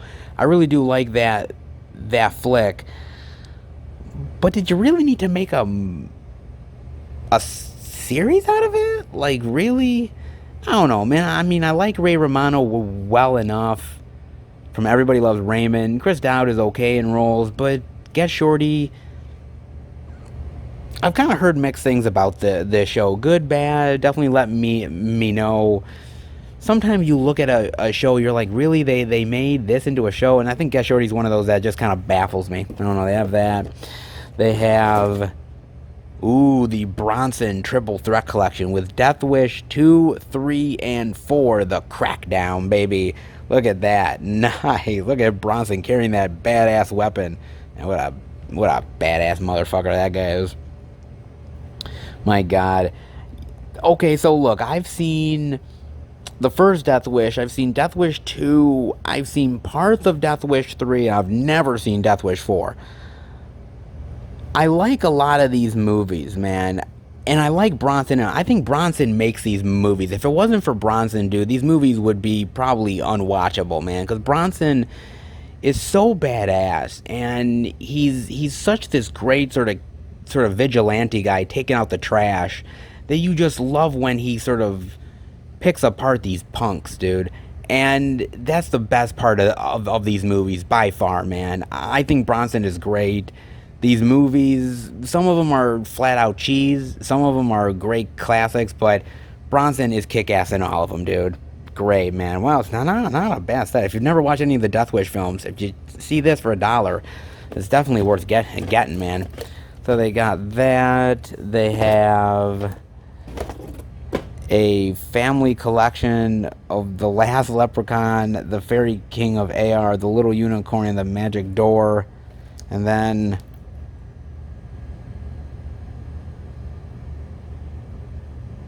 The Great Train Robbery. And okay, what a weird 8-movie set. I think the Last Leprechaun, look at that leprechaun, dude. That leprechaun is the stuff of nightmares, dude. That is scary shit. The Little Unicorn is probably really fun. The Fairy King of AR looks really weird. The Magic Door. And I guess the dog is gonna rob the train? What the fuck? This is so weird, dude. That's a weird set. They have that. They have Where the Red Fern Grows, The Proud Rebel, 7 Alone. Oh, and James Garner movies. Okay. That is a weird set. A Mark Twain collection and some of these sets really are bizarre, dude. They have that. They have Atlantis, too, which I know we've seen this one before. They have the Justice League Gotham City Breakout. Huh. Cool. Another one of those Lego Justice League ones. Very nice. Not half bad. Looks pretty good, honestly. Then I'm also seeing they have... Oh, you gotta be kidding me. Strawberry Shortcake. Oh, shit. God, this is a blast from the past. Oh, my God, dude. Man, I used to watch some of this, like, Strawberry Shortcake stuff when I was a kid, man. Fuck. Damn.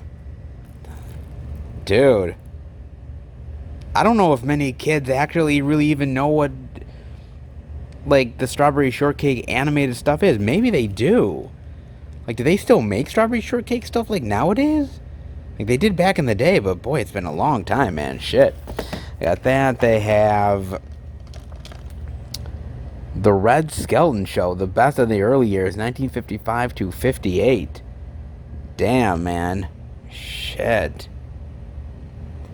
You know, I have to be honest with you guys. You know, I've watched a little bit of Red Skelton way, way back in the day when I was a kid, only because, you know, my mother is old school, and so was my father, and they watched a little bit of this stuff, but I haven't watched a ton of it, but it was good times when I watched it, though. But boy, I gotta admit, some of this stuff, dude, I don't think you could make nowadays. I just don't think you can, man. I mean, it was the golden age of television back in the day. You know, there was not really many restrictions, and nowadays, man, they'd censor a lot of shit, dude. Man, the old school days, boy. Whew. Got that. They got also Sinbad, the complete first season. I do not know anything about Sinbad. Comes from Best Buy, though. Elliot Knight stars as Sinbad, an impetuous young man on a quest for redemption. I used to watch some of those old school Sinbad movies back in the day, like The Golden Voyage of Sinbad. Like, I watched that one before and a couple of the old school stuff, but they've kind of done like you know, mini-series or other like sci-fi movies of like Sinbad and stuff, and I've always kind of been like, nothing beats those sort of old school effects, you know, with like, you know, the skeletons attacking other people, or like this, like, you know, 6-armed statue attacking, and it was all kind of cool back in the day. Now it's kind of cheesy. I don't really like some of that stuff, but maybe it's good, but it's not for me. Have that. Then there's another box here of a little smaller stuff here too. They have in here 2-part 1. They have some Xbox. They have Madden NFL 17. Okay, for all you Xbox lovers out there, they have that. They have Titanfall 2. They also have the official first season of The Lucy Show. Very nice. Includes rare cast commercials and newly recorded interview with Lucy Arnaz. Nice, man. I mean, last time we saw a lot of stuff with Lucy, man. They did a lot of that stuff. God. This is an old school show. Stuff like this my mother used to watch, my grandmother, stuff like that. I'm not a huge, Lucy fan. I don't watch a lot of the Lucy stuff. I appreciate her. I appreciate what she did for comedy and what she did for a lot of people's careers and for women in comedy, but some of that stuff just, I don't know, it's not really for me, but I appreciate her and I appreciate what she did for the genre. That they have Chevolution, the man, the myth, the merchandise. The story of the world's most reproduced photograph. Evolution symbol, symbol of countless visions for change. Interesting. Okay, nice. Don't know much about it, but interesting. That they have the same Justice League Gotham City Breakout. With that, by the way, they do have that limited edition Nightwing Lego minifigure, which is really cool too, man. So, I tell you, some of the best Lego stuff is the Batman stuff, so why not do more of it? That they have Before They Were Bond. Dun dun dun dun dun dun dun. 9 movies with Daniel Craig, Timothy Dalton, Roger Moore. Oh, and a Kmart special, $5. Oh, wonderful.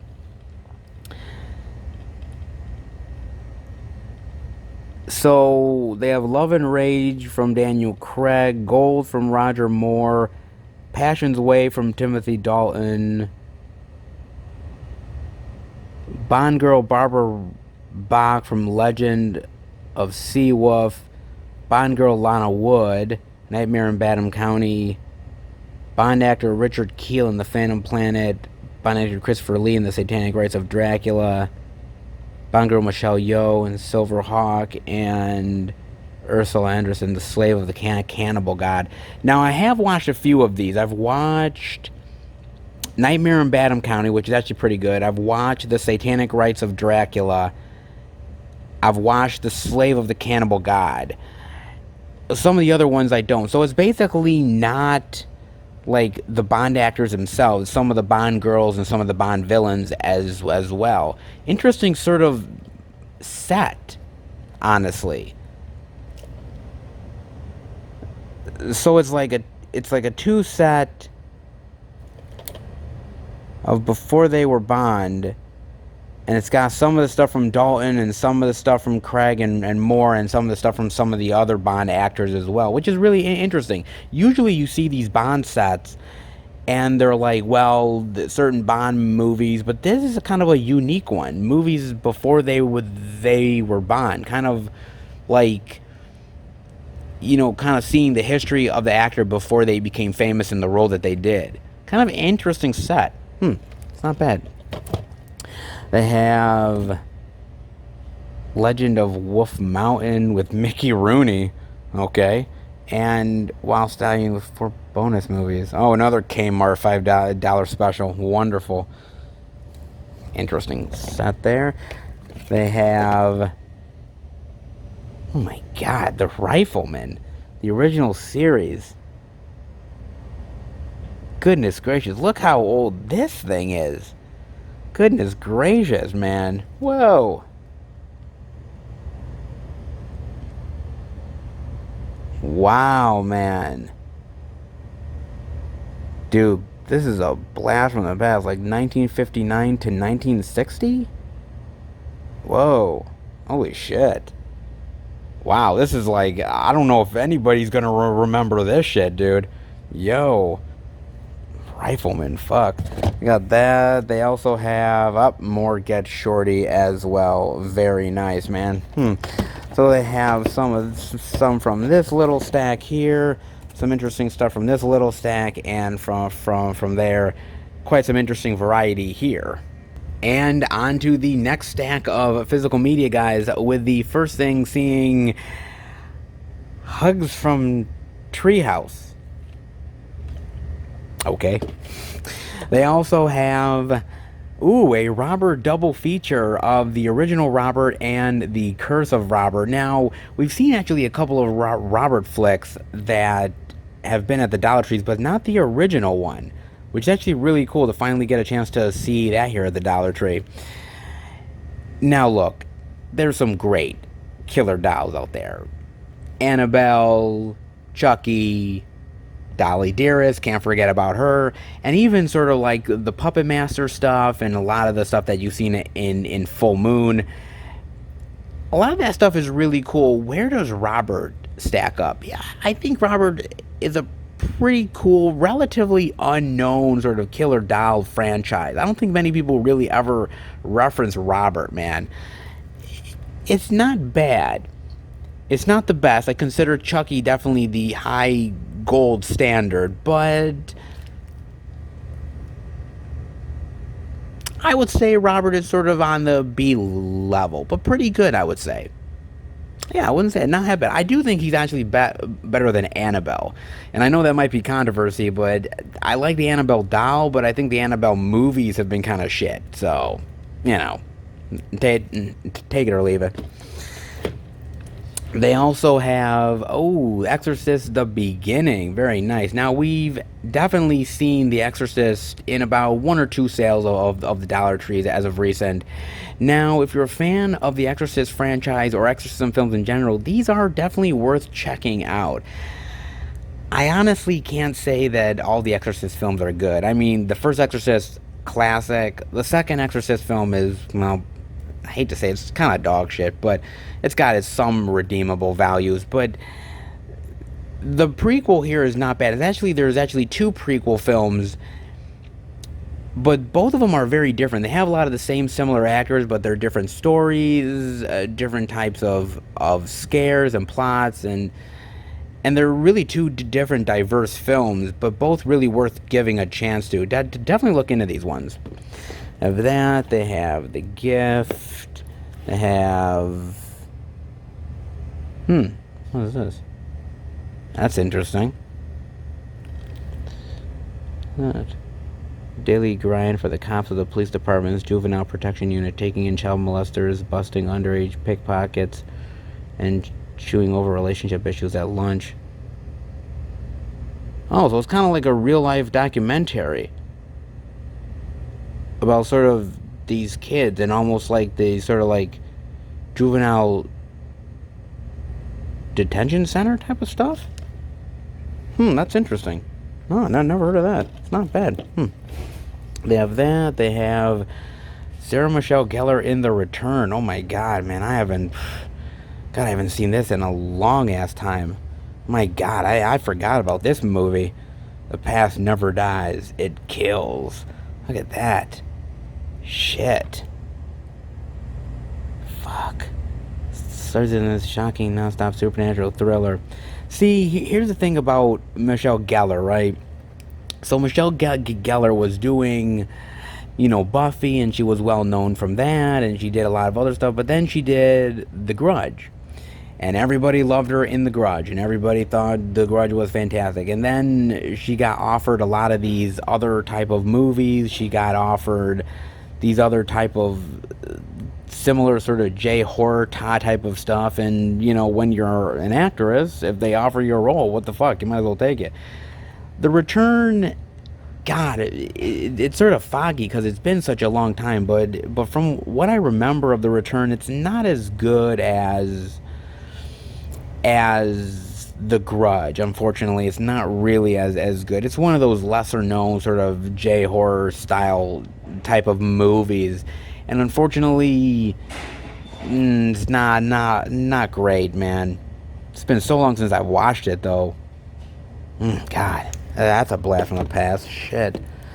I have Deadliest Catch season 7. I have that. They have Inside, very nice, which I know we've seen in a previous sale. They have Inside here. They have the Snow Queen Fire and Ice. They have that. They have The School, A Lesson in Evil. Very nice. Really great artwork on that, man. I really like that artwork. Look at that. That chick will definitely give you some nightmares. Holy shit, man. Nice. I know we've definitely seen this in a previous sale, but the cover is just too damn good, man. I love that. That looks really cool, dude. It definitely looks like an interesting flick, man. And like I said, you know what's with some of these movies, man, the cover just gets you, dude. Cover just gets you, I'm telling you. Great stuff. At that, they got, The Girl in the Photographs with the Slip. Very nice. Not half bad. In Wes Craven's final film, Small Town Clerk.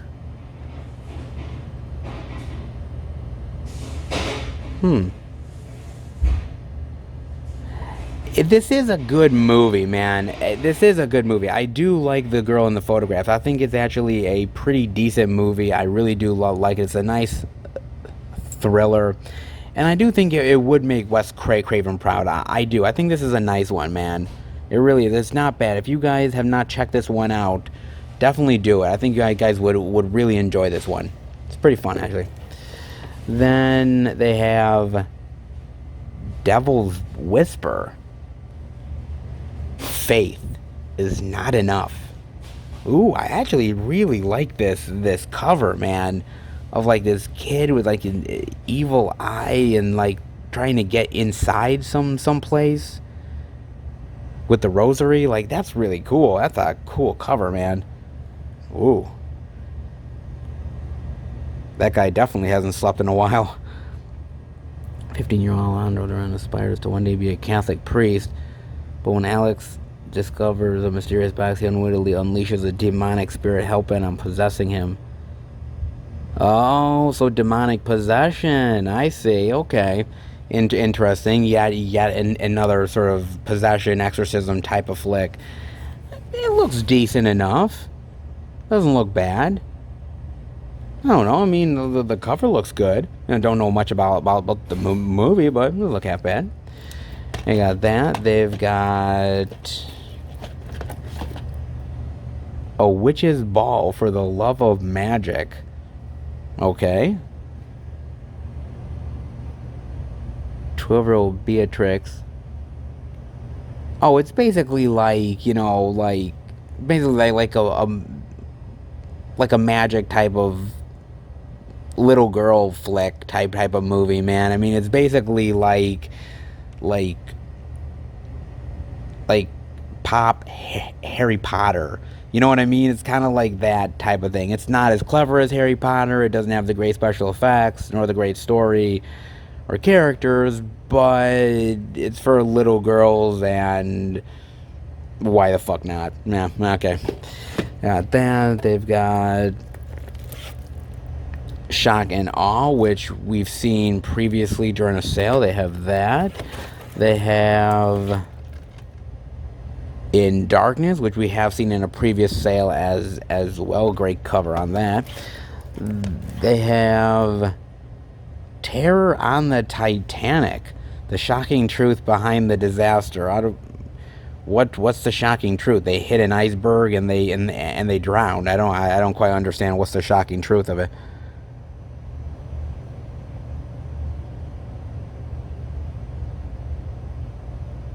Computer graphics and archival footage sheds new light on the unbelievable chain of circumstances that caused the largest ship in history to sink. It's interesting enough. I mean, look, man, like the James Cameron Titanic movie is really all you really need to know about the Titanic. I mean, it's a great movie. It talks about the tragedy and the heroics.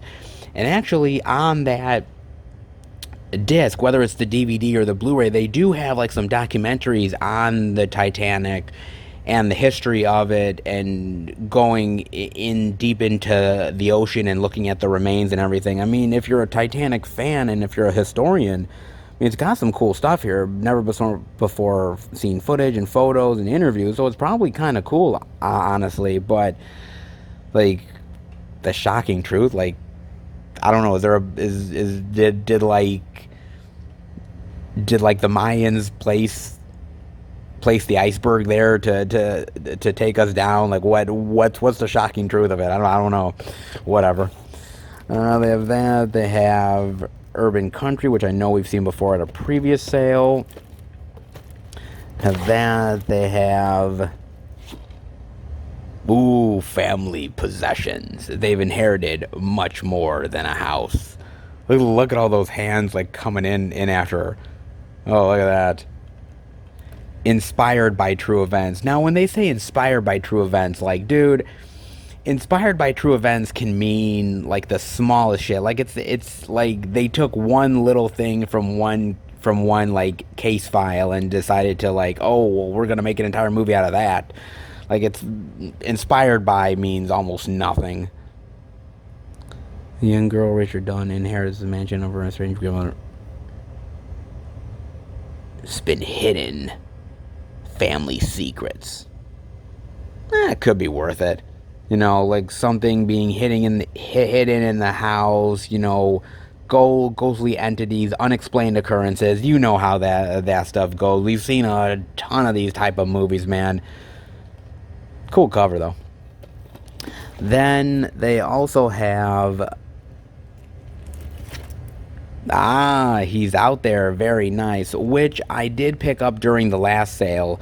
And this was a fun sort of stalker flick. Like, you know, stalking some chick in the woods. I kind of like this one, and I gave it to Bob, and he really enjoyed that one too. He thought it was good. I mean, he's a fan of Yvonne Strahovski, so I knew he would like it, but not bad flick. Then they have The Girl from Monaco.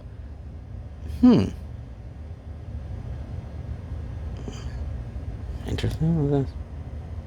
A brilliant neurotic attorney goes to Monaco to defend a famous criminal. However, instead of focusing on the case, he falls for a beautiful she-devil who turns him into a complete wreck. As bodyguard will step in and put everything back in order. Okay, so it's this woman who basically turns this guy's life upside down in a really bad way. A twisty sex tale that moves mysteriously.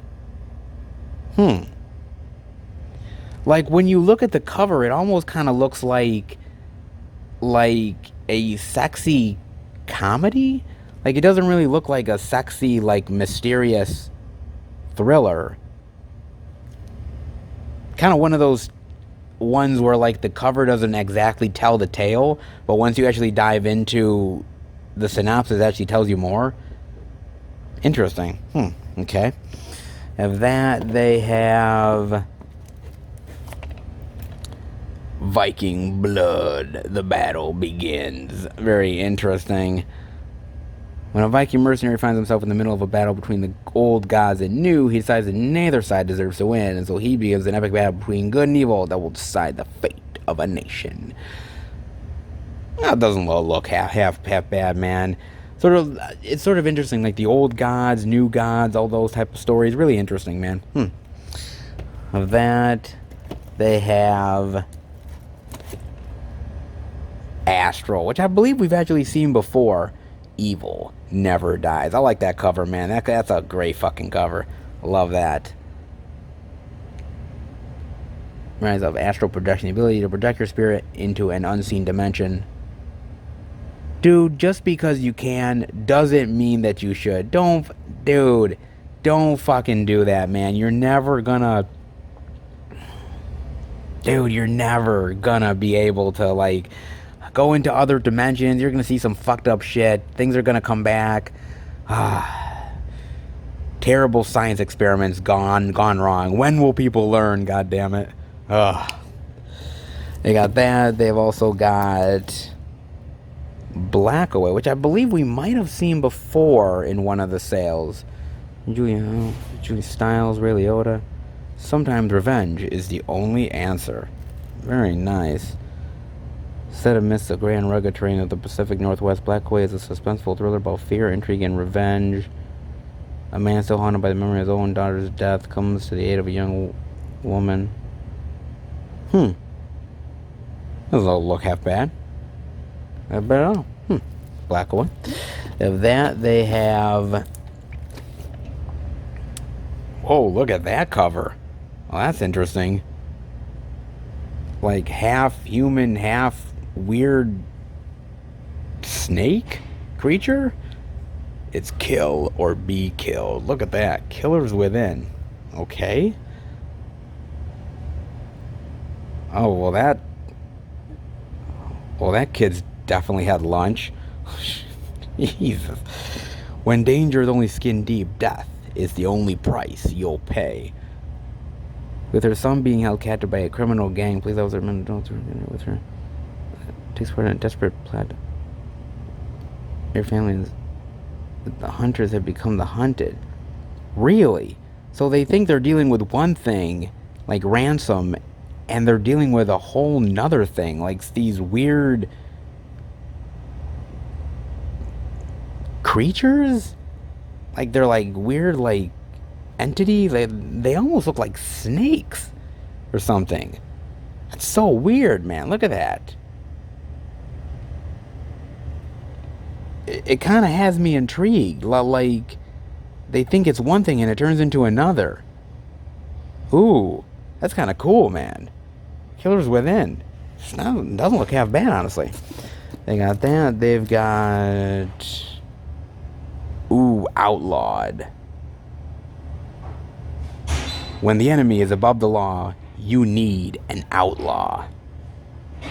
Dun dun dun. Look at that. Really cool cover, man. If you seek peace, prepare for war.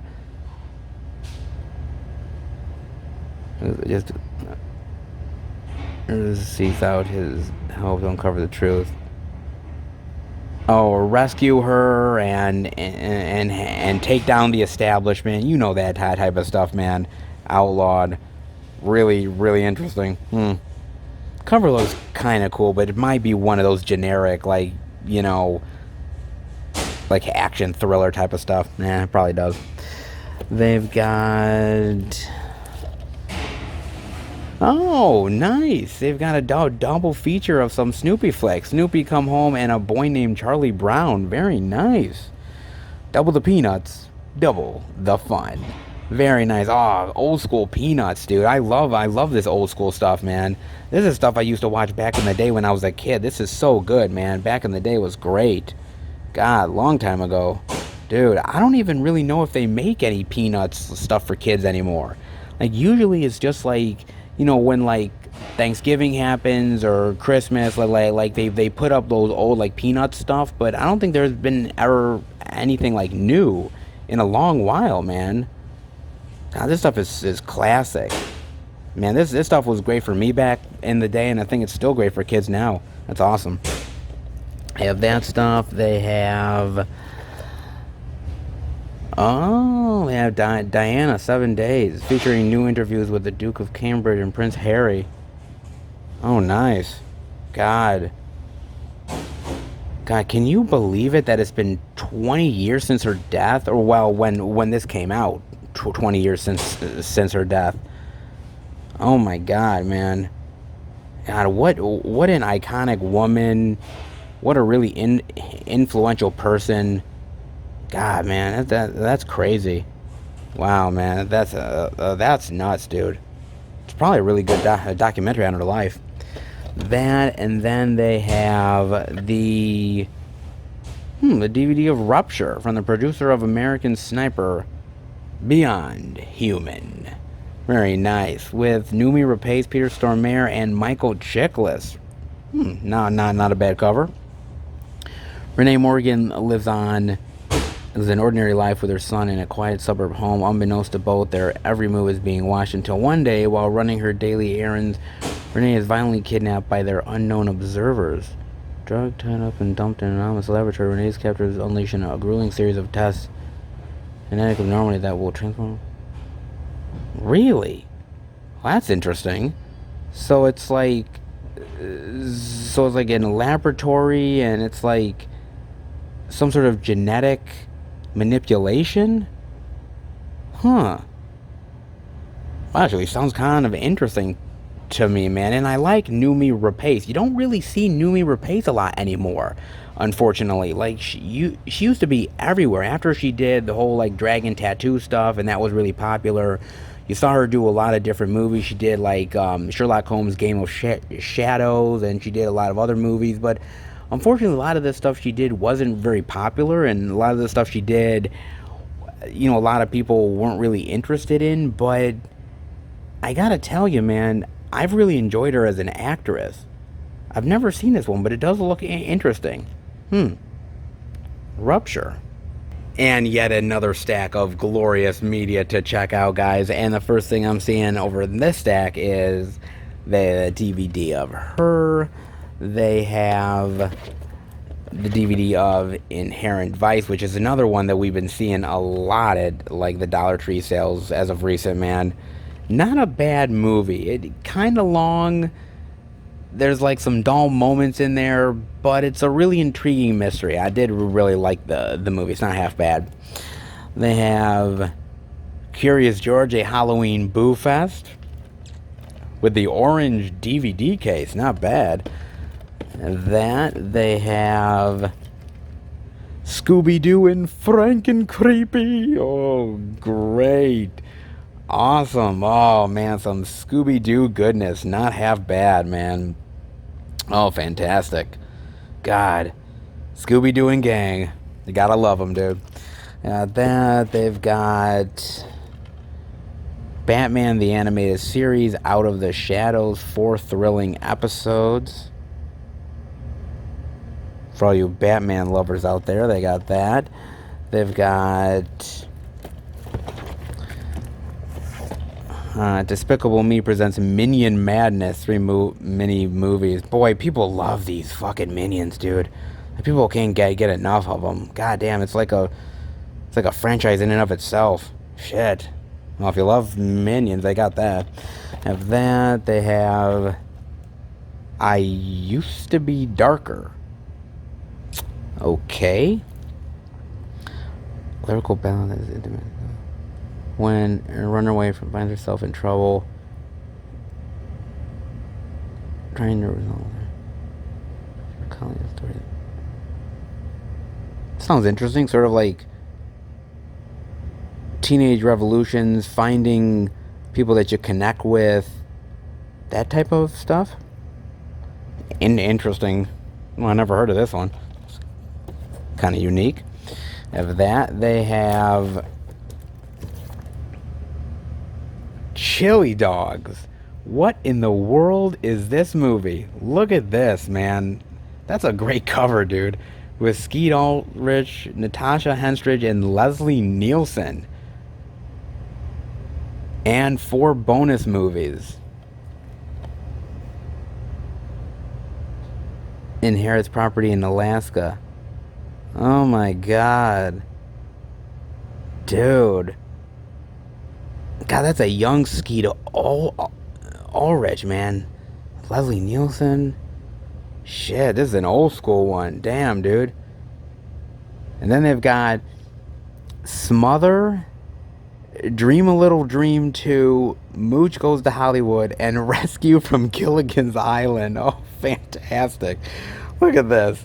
Oh my god, man. What an odd combination of movies. So weird, dude. Like, Chili Dogs kind of looks probably fun. Smother, Diane Keaton, Dax Shepard, Liv Tyler. Mooch Goes to Hollywood. Dude, Mooch Goes to Hollywood has fucking Zaza Gabor, Vincent Price. Are you fucking kidding me? Dream a Little Dream 2, of course, with Corey Haim and Corey Feldman, and Rescue from Gilligan's Island. Oh my god, man. Fuck. Dude, like, I've watched Rescue from Gilligan's Island years and years ago, man. Dude, Rescue from Gilligan's Island is not a terrible movie, okay? It's not terrible. It's got its redeeming values to it, but honestly, after I watched it, I'm like, dude, they should have just stayed on the fucking island, bro. Like, come on, man. Like, you were never gonna adjust to normal life, dude. You never were, and it's kind of interesting to me. I like it, but I like the series better. Smother, I've never heard of. Mooch Goes to Hollywood looks really fascinating. Dream a Little Dream 2. Now, the first Dream a Little Dream with the Coreys is great. It's classic. It's classic Coreys. Dream a Little Dream 2, unfortunately, is really not that good. It's not terrible, but it's kind of like they're trying to do the same shtick from Dream a Little Dream, and they're just, it's just not as effective, you know what I'm saying? Like, probably should have never, like, there's certain sequels that you probably shouldn't have made, and Dream a Little Dream 2 is kind of one of them. This is a weird set, man. This is a weird movie set. Some of them look good, some of them look very weird and bizarre. That is so odd, man. They have that, so they have chili dogs, and that's. They also have Teenage Mutant Ninja Turtles 3, Turtles in Time, with actually a different cover. Because we've seen Teenage Mutant Ninja Turtles 3 before at the Dollar Tree sale, but not with this cover, so it's actually a different one. It's interesting. Probably out of, like, all the Turtles movies that I've seen, this is one of the lesser ones. Still is good in certain ways, but come on, it doesn't have the Vanilla Ice rap, and, you know, that kind of killed it. They also have the best of Dr. Seuss. Very nice. Look at that. Horton hatches the egg, and Dr. Seuss is great. Like, Dr. Seuss, to me, back in the day, was awesome. And they actually still do stuff with Dr. Seuss. Like, animated movies and stuff like that. Dr. Seuss is still great to this very day.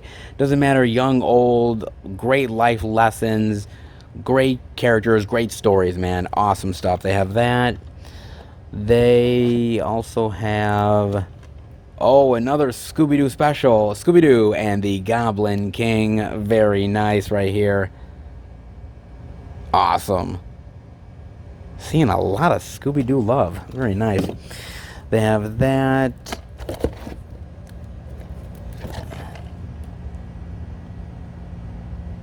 McKenna Shoots for the Stars with Ian Ziering and Nia Vardalos. Oh my god, how weird is that? Like, Ian Ziering is like from 90210, right? I think he is. And Nia Vardalos, like, she's done some, like, you know, romantic comedy stuff, like, and they're in this? Like, I'd kind of fire their agents if that's all they can fucking get. I don't know about that one, guys. They have that. They have Mario Mega Mix. 3 great series. Super Mario World, Super Shells, and Super Mario 3. Interesting. They have that. They have Mercy Street, a 6-part Civil War drama from Ridley Scott. Blood is not gray or blue. A Civil War mini-series. So some of those mini-series are good, some of them are not. PBS does some really good stuff, so this is probably very good. But Civil War stuff, not really my type of thing, to be honest with you. Then the other thing I'm seeing is they have a WWE Action Collection set with The Reunion, Inside Out, Bending the Rules, and No Holds Barred. Oh, shit. Okay, so let me be real here, guys. Three out of these four movies I've never heard of and don't want to hear about them. Look, John Cena's great. Okay, well, John Cena is great now. Back in the day, the WWE was trying to push him as sort of the next Dwayne Johnson, the next Rock. Like, he's going to be in movies, he's going to be big. And eventually he did. But, like, they were putting him in these sort of really terrible C-level action flicks that are not very good, dude. And now they're trying to do the same with Triple H and Edge. I'm like, I got a lot of respect for Triple H and Edge because I like them as wrestlers, but, like, dude, they're... See, this is the problem, dude. It's like, you know, when Hogan made it big in sort of the film world, everybody was trying to get in on the same thing. Everybody was. You know, Andre the Giant's going to get in, and, you know, all these other people, they're, you know, Lou Albano and all these fuckers, you know, okay, we got to do a Cyndi Lauper video, cool, Roddy Piper, you name it, man. Everybody wanted to get in on this shit. And some were more successful than others, and they're still trying to do this shit, man. I mean, Triple H is not convincing as an action guy. Edge is... Really? Look at that, dude. Like, I don't buy that to save my fucking life. Triple H, I remember when I saw Triple H in Blade Trinity, okay? Dude, he's terrible in Blade Trinity. No offense. Well, that whole movie is garbage, bro. But you want to know what, man? Like, he's terrible in that flick, man. He's not good. But the one movie out of this whole set which is great is No Holds Barred. No Holds Barred is awesome, man. Hogan is fantastic here. He's really fantastic.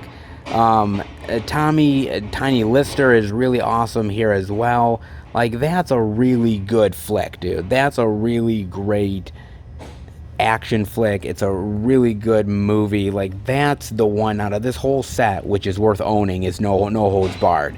Outside of that, dude, these other three movies can take a hike, man. No offense, but No Holds Barred is the movie to watch out of this set. Like, I can't say everything that Hulk Hogan does was ever good, because there's a lot of movies that Hulk Hogan did which was real crap, but I will admit that No Holds Barred is classic, and it's one you guys definitely need to watch. Maybe not as part of this set, but definitely give it a watch, because it is awesome. And on to the last box of media, guys. Ooh, there's been a lot to see here, man. And the first thing from this box is A Walk in the Woods. Very nice, man. I don't think we've seen this one at the Dollar Trees before. Blu-ray for only $1. Not half bad, man. Now, I've heard about this movie. I've seen the trailer to it, but I never got a chance to watch this. But it's always been one I've been interested in. I remember it sort of being about these sort of friends that go on this sort of trail together, and they learn life lessons and deal with these challenges. And it looked like a really interesting flick. And I just didn't have the time to watch it, or, you know, it was, you know, a certain amount of money that I wasn't willing to pay for the movie, so I decided, you know what, maybe at some point I'll get it. But now for like $1, this is one I definitely am kind of interested to check out now, man. It comes from Best Buy, dude. Robert Redford and Nick Nolte, man, great fucking actors, dude. You know, man, when you get older as an actor, Hollywood, dude, most of the time they kind of throw you away, man. And you lose a lot of opportunities that you normally would have when you're younger. And I still love seeing these guys work. Robert Redford, Nick Nolte. I don't care whether it's in a Marvel film, or, you know, if they have a bit role in an action flick. I mean, the fact that they're still out there working. And this one looks like a really good flick, man, that sort of has some good acting skills in it, and teams up Robert Redford and Nick Nolte together, which I don't remember them actually being in a movie together, but I could be wrong on that one. God, for Blu-ray for $1, that's not bad. They have that. They have... Oh, Entourage the movie. You know what? I was going through all of these boxes, dude, and I kept on thinking to myself, oh my god, the one staple of Dollar Trees that we haven't seen yet is Entourage the Movie. And I thought to myself, oh my god, are we not going to see Entourage the Movie this time? Oh, dude. Thankfully, it didn't disappoint, dude. Oh, man. Look, I've never seen the series. I haven't seen the movie. I really have no interest in it. Outside of Jeremy Piven, who I love, and I think the guy is funny as shit. Outside of that, I really have no interest in seeing these guys and their Hollywood lives, you know, bagging chicks and making deals. I have no interest in it, dude, whatsoever. If it's worth it, let me know, but something tells me it's worth the pass. Then they have the Anthem of a Teenage Prophet, a Monster High Electrified Blu-ray. They have off the menu. The secret ingredient is love. Interesting. Nothing beats food made with love. Unlikely heir to a Mexican fast food franchise. So it's kind of like just enjoying food and love at the same time. Okay. All right, that's fine. I mean, I love food, so okay, cool. Like there's been so many movies that have sort of done this sort of like combining something with love. Oh, the internet with love. Oh, food with love. Oh, taking a hike with love. Oh, you know, going to the bathroom and taking a shit with love. Okay, maybe not the last one, but you guys get it, though. It looks okay. Kind of generic, though. Then they have The Fight Within, which I could have sworn we've seen before, but this is good because Dove, baby. Dove approved. If God is for us, who can stand against us? The Fight Within. Faith and redemption and, you know, fighting for what you believe in. Yada, yada, yada. Seen it before. Never gets old. The Gift. They have Diana 7 Days. Fall. Running from My Roots, which I know we've seen during the sale before. More Dove approved goodness. Not half bad. We've seen that. They have some of a Teenage Prophet, Titanfall, Ninja, and Ninja 2, Shadow of a Deer. The martial arts action set, double feature. Now, I've heard of these movies, but I've never actually seen them.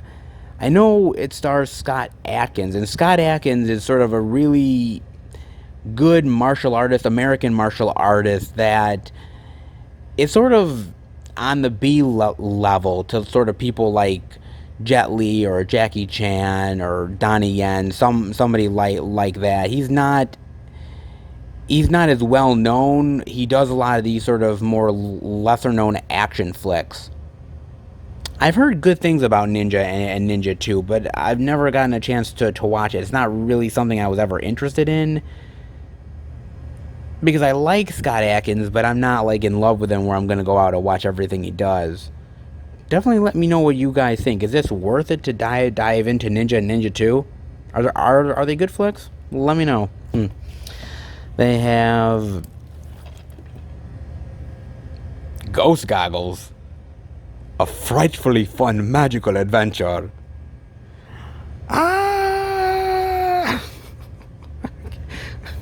Even the cat is like, geez, I don't know why I'm doing it. He's doing it too, so I'm just following his lead. Don't kill me.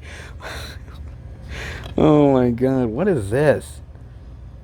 When young Nick is suddenly orphaned, he is forced to live with his cold-hearted great-aunt Edna. But when he discovers a pair of glasses that amazingly enable the wearer to see ghosts, his life becomes a frightfully fun magical adventure. So he sees ghosts, but it's like magical ghosts? And two blundering con men plot to steal his magical glasses. So it's kind of like like Casper? Maybe? Like something like that? Like that's the only thing I'm thinking of. Like it's kind of like Casper, but it's so weird. There's like goggles that can see ghosts. Looks like magical little girl witches and two stupid idiots that are trying to steal the glasses. Like it's like, wait a minute, it really reminds me of Casper or something, or like a really low rent Casper, dude. God, that's so weird, man. God, it's really odd, dude. They have that. They have Something to Cheer About. Oscar Robertson and the Crispus Attucks Tigers. Interesting.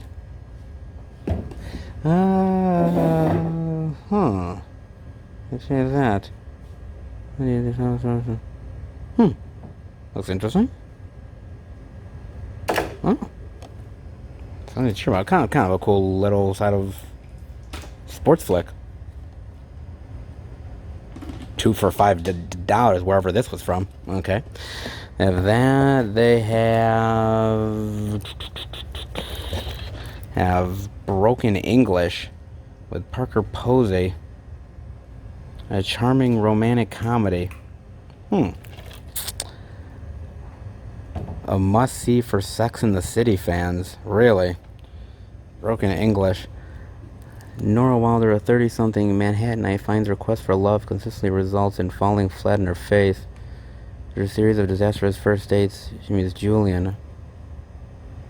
Oh, so it's just about her quirky adventures and her passionate flings and finding love. Okay, I guess. I mean, it's fine. I guess you can just watch Sex and the City. Okay. I mean, I like Parker Posey. She's a good actress, and it looks kind of passionate and funny. Okay. Whatever, it sounds interesting. I have Barbie: A Perfect Christmas. Okay. I have at least have that one there. They have Nicolas Cage in the Humanity Bureau. You can't run from your past. Oh boy. Good lord, some Nicolas Cage goodness, huh? So in the near future, where climate change has wreaked havoc in parts of the American Midwest, isn't that happening already? Government agents called the Humanity Bureau exiles members of society deemed unproductive and banishes them to a colony known as New Eden. So it's kind of like Escape from New York or Escape from LA, but like a low rent Nicolas Cage flick. Like, oh, wonderful, great. I wonder what this is gonna be like. Was his version of Snake Plissken? Oh, good lord. It kind of looks ridiculous, dude. God, man, dude, I love Nicolas Cage. I really, honestly do, man. But God, some of the stuff he's in is real garbage. Damn, man. I mean, he's paying off his taxes. He's trying to get as much money as he possibly can. But I mean, I've started to like Nicolas Cage again. Like things like Mandy and The Color Out of Space is really cool, man. But then is some of this shit. It's probably not terrible, but I mean, there's better shit out there. Come on, guys. Humanity Bureau. Have that. They have Les Mis. I like the cover. The cover's not bad. Fully restored in HD, an epic of the tradition of Dr. Vizago and Ryan's Daughter, still considered to be one of the most greatest film adaptations. See, I've seen a lot of adaptations of Les Mis. A lot like that one with Hugh Jackman I've seen, and there was one with what's his face there from Taken. Like I've seen one from him and a couple other ones. I don't know the differences between all of the adaptations, so it's tough for me to know what's a more faithful adaptation versus another. But this is a look half bad, I guess. If you're into Les Mis, why not? Then they have Pilgrimage Play. Another one of the stories of Jesus Christ. That's interesting. That they have Black Mark, Save the Country, Save Mankind. Oh boy, what kind of cheesy action shit is this? Black Mark. Oh, cool. I kind of like that in the back. It's kind of like notes that are kind of redacted, which is kind of cool, actually. An unknown entity that can do a Soviet missile and aimed at the... kind of looks like shit. Not gonna lie, man. The cover kind of looks like really like low rent action government spy shit, and yeah. I mean, for $1, can you really beat it? I guess not, but still, there's better action shit out there. It looks... I love that guy. He's like, take me seriously, goddammit. Like that. Oh, great. Yeah, this looks like real crap, dude. Like, I may take some, like, Steven Seagal bad shit over this. I could. I don't know. And then they got more Madden. I've got The Book of Love with Jason Sudeikis, Orlando Jones, Paul Reiser, and Mary Steenburgen. Very nice, man. Film that will captivate your spirit, mind, and most importantly, your heart. I have heard of this movie, but I don't think I've ever seen it. Jason Sudeikis, truth be told, guys, I'm not a huge Jason Sudeikis fan. It's not that I hate the dude. It's just that he's just kind of there as an actor. He's not great, but he's not bad. He's not really remarkable either. He just does his job, and that's it. I mean, there's other really good people in here. Mary Steenburgen, I like. Paul Reiser, I haven't seen in a movie in God knows how long. He's really good. Maisie Williams is great. Jessica Biel. So there is good actors here. And the music is by Justin Timberlake, really. How far would you go for a lost love? Doesn't look bad. Don't let me know what you think of that one. Then they have Una with Rooney Mara and Ben Mendelsohn. The life he touched was marked forever. What is this one about? 15 years ago, 13-year-old Una. As she grows into adult, Una's feelings for Ray haunt her about their tattoo affair. Or their taboo affair. Sorry, taboo. Her surprise visit to Ray's workplace. Oh, so it's like this sordid affair that they're having, and it's like forbidden. Okay, it's interesting. I like Ben Mendelsohn. Ben Mendelsohn usually plays the bad guy. He's always playing the bad dude. Do you notice that? Like, it doesn't matter whether it's Rogue One or Ready Player One or some of those other flicks. Like, he's always playing the bad dude. Like, he never gets the chance to play a good guy. And it looks like in this one, he's kind of not playing the nicest of individuals either. I do like him as an actor, and I do like Rooney Mara, too. Rooney doesn't get a lot of opportunities anymore. Like, I see her in occasional flicks, but I don't see her in a lot. Like, after she did the Dragon Tattoo remake, like, I don't see her in a lot of stuff anymore, which is a real shame. She is a good actress. It doesn't look that bad. Then they have Doe. Some things are better left forgotten. I think we might have seen this at a previous sale. Mira Sorvino. God. Been a long time since I've seen her in, like, quality stuff. When John Hutton mysteriously awakens with no recollection of his past, with the ability to speak dozens of languages, I think that there are still more extraordinary abilities. Oh, looks kind of cool. Sort of sci-fi, mysterious. Not half bad, man. I like the cover. Pretty cool. Doe. It's not bad there. Then the last thing I'm seeing, and holy shit, Dog Soldiers. Oh, fuck. I can't believe we're seeing that. And this is Blu-ray too. The Blu-ray of Dog Soldiers. Nice. This is awesome. Wow. Okay, guys, so Dog Soldiers is really great, man. Dog Soldiers, wow, I can't believe we're actually seeing this here at the Dollar Tree. This is awesome. Okay, I've talked to you guys about werewolf flicks in the past. I've talked to you guys about a lot of werewolf flicks. The Howling, American Werewolf in London, the Underworld films, all of them. And they're all really cool. And they're all really great, okay? But here's the thing. Outside of those ones, there's not many great ones outside of that. Yeah, there's Bad Moon, and yeah, there's Silver Bullet, which is great as well. But a lot of like the newer werewolf stuff that has come out has kind of been a little lackluster.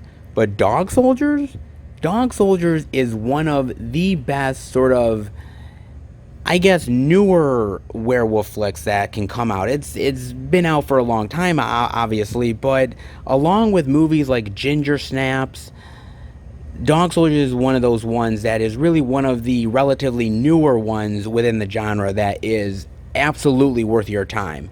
Basically, it's about the soldiers who are dispatched in the woods, and they are being hunted by these ravenous werewolves, and it's their journey to try to survive and try to kill these fuckers. It's great. It's the werewolf designs are fucking kick-ass. The action is really amazing here. It is really, really a fantastic movie, dude. It is really, it's great. Honestly, man, this is, outside of all the other ones that I've mentioned, and they are must-watches, Dog Soldiers is a must-watch. It truly, honestly is. And this is a gem of a werewolf movie. And to find this on Blu-ray for $1 among this whole stack is absolutely amazing. It is fucking phenomenal, dude. Dog Soldiers is brilliant. Oh, this is so awesome to find this. Now, I own the Scream Factory edition of Dog Soldiers, and I like that edition, but there's a lot of people that have complained about that Dog Soldiers edition from Scream Factory that I don't know whether it's like too bright or whether the picture is not as good, and they sort of go back to the original Blu-ray of it, and so now it's here, dude, and I'm finding it right here, man, for $1. That's really fucking awesome, dude. I love the cover to this. This is awesome, dude. And this movie is directed by Neil Marshall. And Neil Marshall has went on to direct some really great movies, including The Descent. He's an amazing director. He's done a lot of stuff for Game of Thrones. Really great. This movie, honestly, I would put this in the top tier with any other werewolf flick. I honestly would. I don't know if you guys agree with me, but I honestly think this is amazing. And to find it here for $1 is blows my fucking mind, dude. Wow. That is really awesome, man. That is fantastic, dude. I mean, there is so much stuff to check out here. There has been so much stuff to check out in all these goddamn piles. This has been an amazing visit. A lot of the same stuff, but there's been a lot of unique stuff to check out here, and well worth the trip by far, man. Holy shit, guys. That was pretty goddamn cool, man. Wow. 9 boxes of physical media goodness here at the Dollar Tree, man. Dude, you can't beat it. It is so awesome. And to go in the back room here and get to check out the flicks and get first dibs on the titles, dude, I'm grateful. I honestly am, dude. I want to thank the people who let me in the back here, because honestly, look, you know, honestly, I've been doing it for a while, and they trust me, but, you know, it's hard to trust people nowadays. It honestly is. Somebody be coming back here and stealing stuff you don't know, but I just love the physical media, and to get a chance to check these movies out and be the first one to do it is really awesome, man. I'm just lucky. And I don't know how long the luck is going to last. It may run out at some point, but for the time being, thank you to the physical media gods. They look out for me from time to time. And not half bad, guys. And a lot of really great stuff this time around. So much great flicks to check out. And so much really bizarre titles. This was an interesting trip by far, guys. Hope you enjoy it, man. Not half bad. Let's see what else we can find at some other Dollar Tree stores. All right, everybody. We are at our second Dollar Tree location. I don't know how much more we're actually going to find outside of the massive amount of media that we saw at the first location, but you know what? We're going to give it a go. We're going to try to find what we can, man. Big locations, small locations, we'll see what media we can check out. And we are at our next Dollar Tree location. Oh, baby. You know, like I said, this sale has yielded a lot of stuff so far just from one store. This is a smaller location, but we still could be surprised. So let's head in, check it out.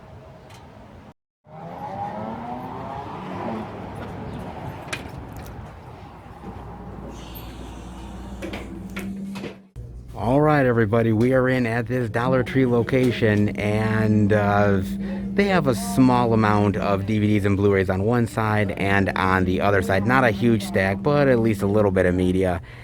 And if you're wondering what that like noise is, like over on the end there is some kind of like soda machine that is like on the fritz or possibly possessed. I don't really know which one yet. And the first thing I'm seeing over here is they have the 2-season combo pack of the Larry Sanders Show, seasons 1 and 2. Nice, not half bad, man. The hippest TV show probably ever. Very nice, man. God, it's been so long since I've seen the Larry Sanders Show. This was like a take on, you know, the Johnny Carson show and stuff like that. Sort of the funny, sort of comedic behind the scenes of a late night talk show, which I thought really was great. I really liked this back in the day from HBO. It was really cool, actually. Gary Shandling was really great in here. Rip Torn, Jeffrey Tambor as well. Like, it's a really great show, man. I mean, nowadays you have these sort of shows that are behind the scenes look at sort of the inner sanctums of stuff, whether it's sort of Entourage or stuff like that. But Larry Sanders was one of the first to actually do it. And it was so good, man. God, I miss those days. And Gary Shandling, dude, you'd never even hear anything from Gary Shandling anymore. Not at all, dude. Well, I used to like Gary Shandling. And then he did that weird, like, alien sex comedy flick with Taya Leone. And it was, like, really weird. And I was like, what in the hell is this, man? Before that, nah, good guy, though. Then they also have over here, they have Her, Closed Circuit, Arts and Crafts. They have this double feature 2-pack of The Grand Duel and Keoma. Interesting. A Blu-ray of that for $1. That's not half bad. Grand Duel, yes. 2 masterpieces of spaghetti western cinema. I've heard of Keoma, but I've never heard of The Grand Duel, so I have no idea about that, man. I think Keoma came out recently and it had like its own like deluxe edition that came out from one of the boutique labels, but heard of the Grand Duel. The only time I've ever really seen Lee Van Cleef was when he was in Escape from New York. I remember him being in that, and I know that he's from spaghetti westerns and everything like that from like the old school days. Doesn't look half bad. They got that. They got Amazing Ocean, The Hornet's Nest, Fabulosa Charm? What the hell is this? Fabulosa Charm is a contemporary portrait of a small Louisiana town created at the site of the world's largest lumber mill. This is a weird one. Looks interestingly enough. Fabulosa Charm. They've got that. They've got Tears, the You Another 30 for 30 flick. They got that. They got the season 1 of Get Shorty. Domestic Cover, Revolt, Entourage the Movie, The Gift, Frank and Lola, The Better Half. A lot of the same stuff we saw before. Middle school. The Worst Years of My Life. Buddy, you don't even know what's the worst years of your life yet. Shut the fuck up. Like, oh, good Lord, man. Like, every kid, when they're in middle school or high school, says, this is the worst time of my life. Like, dude, you've got so many years ahead of you, you have no idea, bro. These are probably good movies for kids and everything, like young teens, but when I look at them, I'm just like, dude, give me a fucking break, dude. It doesn't look that bad, though.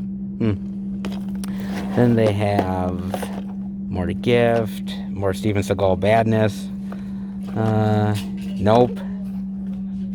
TV classic westerns.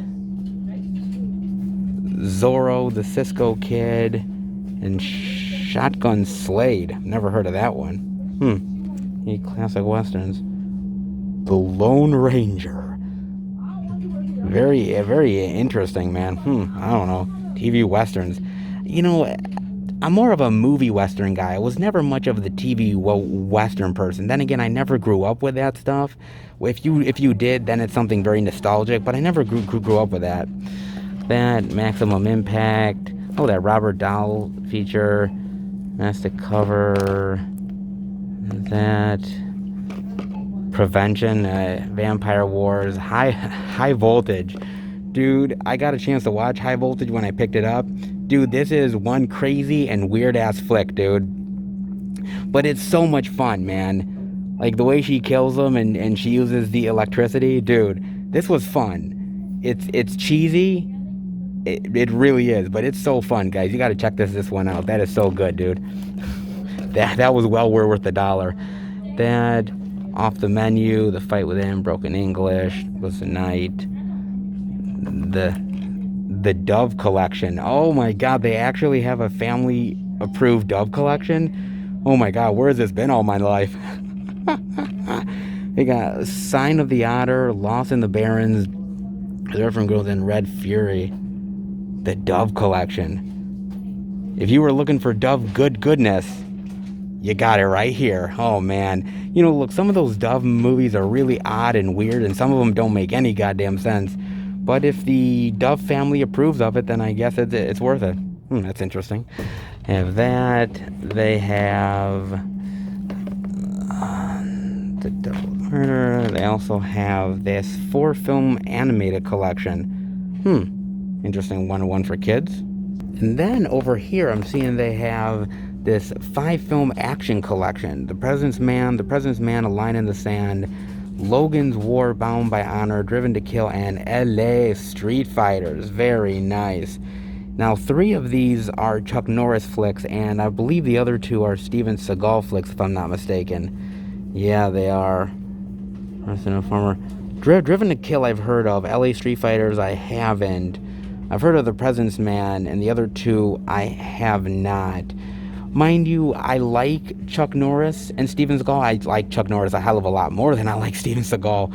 But I haven't watched everything that he's done. Chuck Norris is not my most favorite action person in the world. Neither is Steven Seagal. People like Stallone, Schwarzenegger, stuff like that, those are my type of people. Chuck Norris was never 100% my guy. But I appreciate the hell out of him, and he's iconic.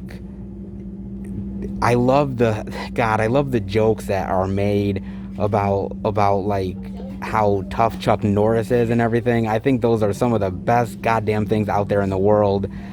I mean, even if you don't love Chuck Norris, you gotta love just the fact of how much people have really gravitated to him and just how much of an icon he's become.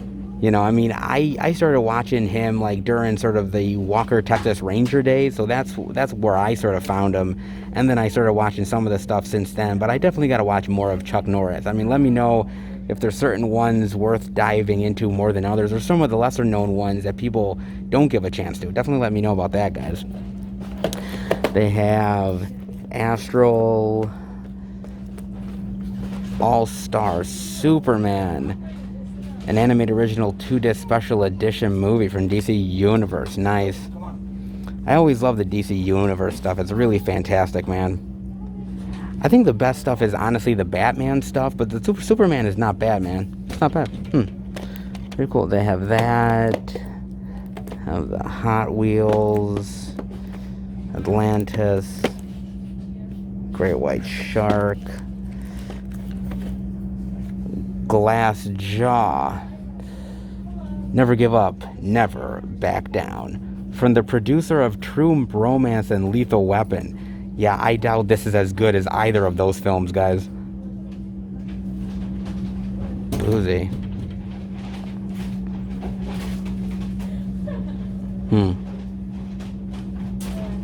It's trying to be like inspirational, like Rocky?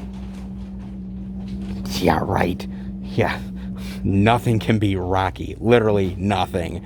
Okay, come on, man. It kind of looks cool, sort of gritty, inspirational, but dude, if you're trying to even remotely compare yourself to like a hard hit, sort of in the streets boxing type of flick, dude, you got a long way to go, brother. A long way to go, man.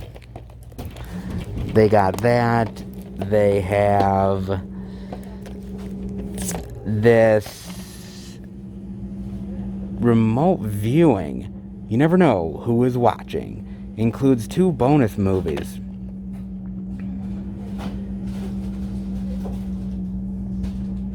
A son and his friends pack up in search of a treasure that his father saw through a series of drawings. And his remote viewing.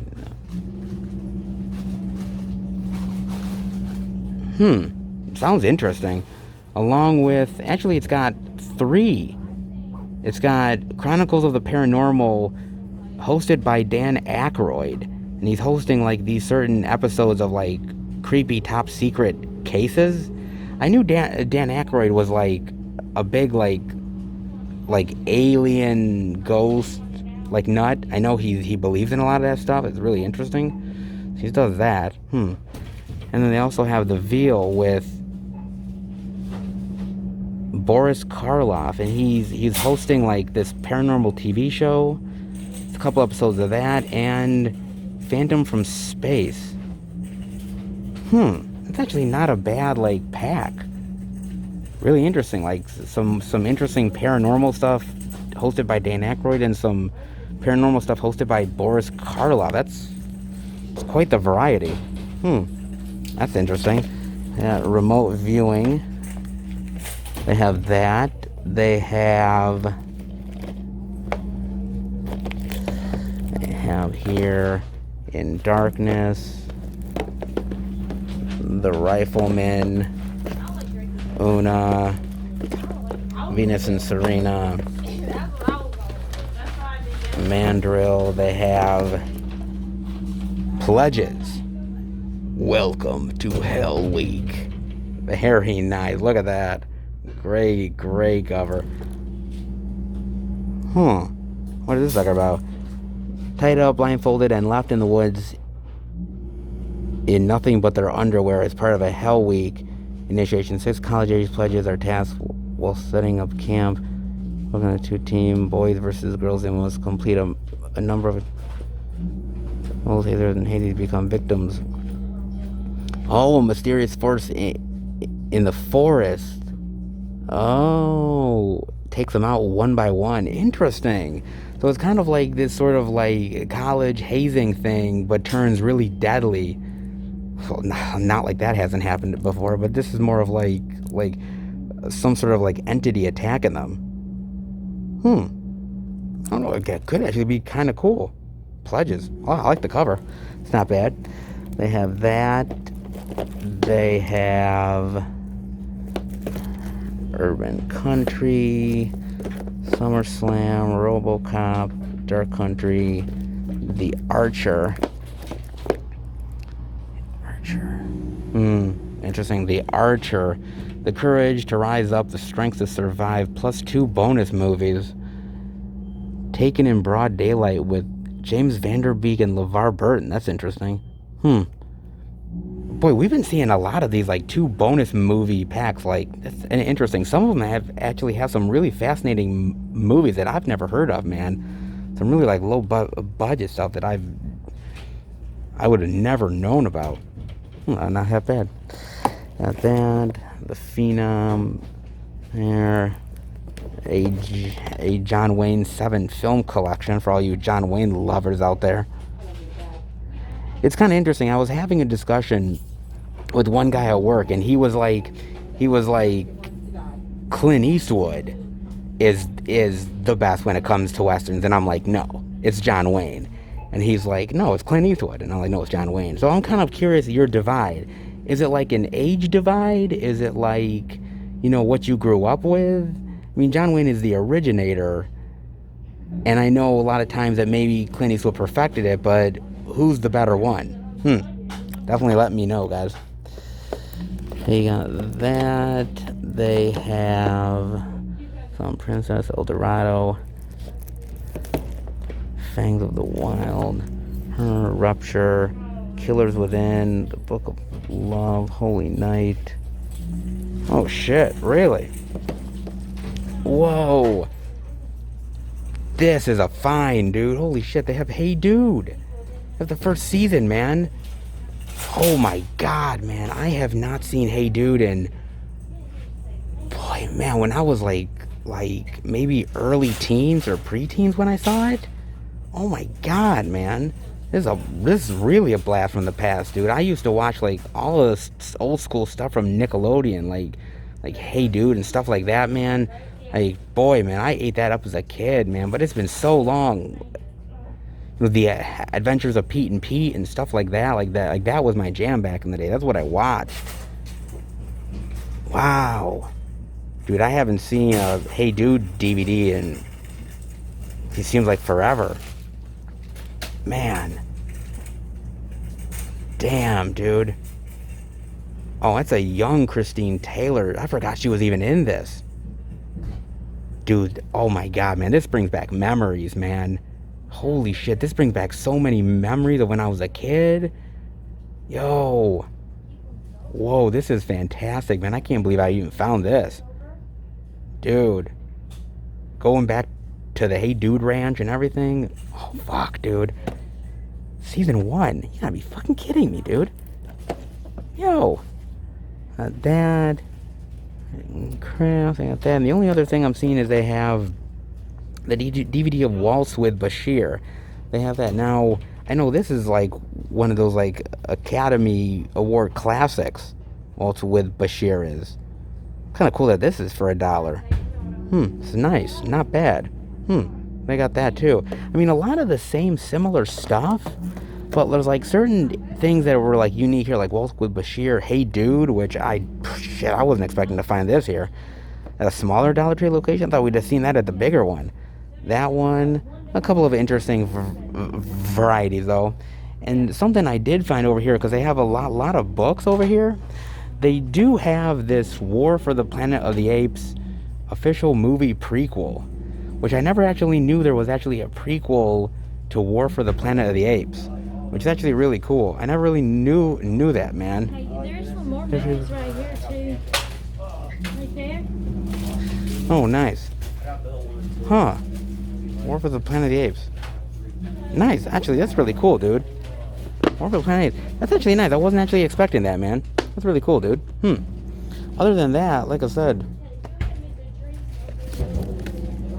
Cara Delevingne wrote a book? What? Okay, whatever. I could sit here for a while, man. With some interesting stuff, actually. For a small Dollar Tree location, not half bad. I mean, for what we get, it ain't much, but it's something. Bad. All right, let's head out. So the cashier over at the Dollar Tree here, she ended up telling me, oh, there's more DVDs and everything over in this section in the automotive. And let me show you what they have.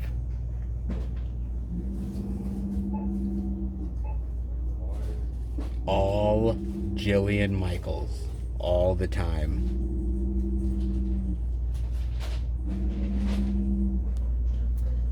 It's non-stop Jillian Michaels.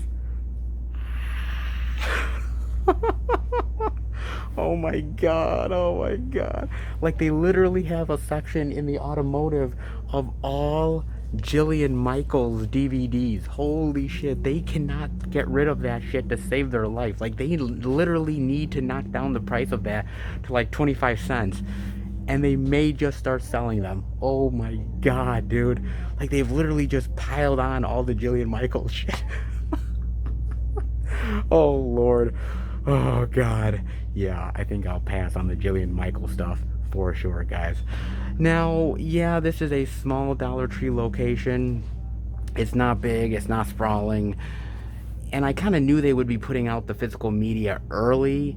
Most places do, some hold them back, but I kind of knew this location would, so I wanted to come here. It doesn't look terribly picked over, but there is some stuff that probably did sell already. Most of the same stuff, but a couple of gems in there worth checking out for sure, man. Especially that Hey Dude one, which I had not seen in a long ass time, man. Not half bad here. Big, smaller location, still stuff to check out. Not half bad. All right, let's head out of here. All right, everybody, we are going to one more Dollar Tree location to check out the media, see what we may or may not be able to find that is a little bit unique to this Dollar Tree place. And we are at the next wonderful Dollar Tree location. This one is unique because it used to be right next to a Kmart. Remember the good old days of Kmart? I bet you guys do, man. Old school, that is only people like me remember that, and some of you old school fans of physical media and old school stores remember that place, dude. But this place usually has some decent media to show off. We've seen a lot of the same similar stuff at a couple of the stores. We saw a lot of huge variety at that first place, and then not so much at the second place. So where will this land? Maybe a lot of variety, maybe not so much gems, but hopefully something worth looking for. Let's head in, check it out.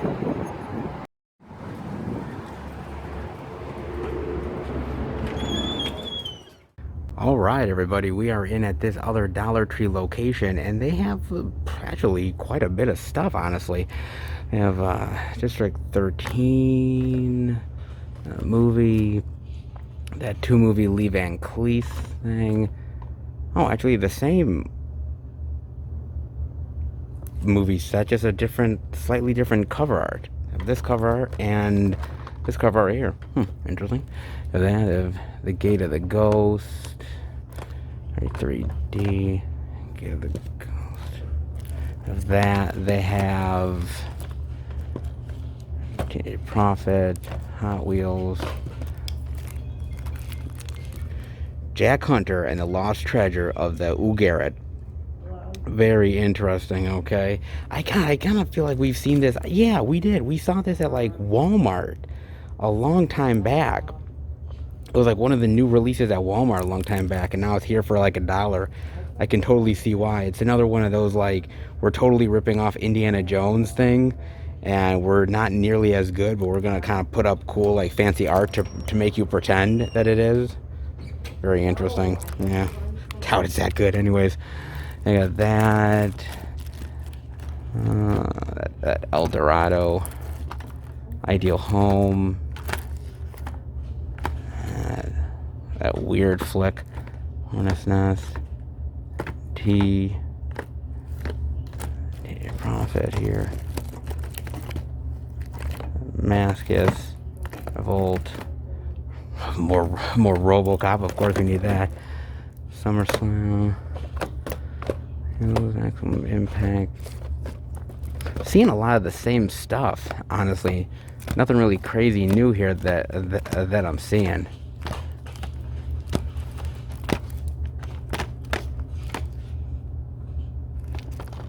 Orphan Horse. Doolittle. There's got Monster High there. This is another, like, sort of staple of Dollar Tree locations. Like, we're always seeing Rise of the Empire through 3D. You're seeing that. Entourage. Entourage Movie, Revolt, Stargate Atlantis. Ooh, Conan O'Brien, Can't Stop. This is the first time we're seeing that here. Nice. Wow, dude. This is interesting. I heard about this, but I've never seen it. I have to admit, I really like Conan O'Brien a lot. I think Conan O'Brien is honestly a really, really funny guy. I think he started out years ago as like a writer for SNL. He did some brief episodes of SNL, but he's mainly been sort of like this like late night host guy. But he's always been genuine. He's been really like funny. I really like the guy quite a bit.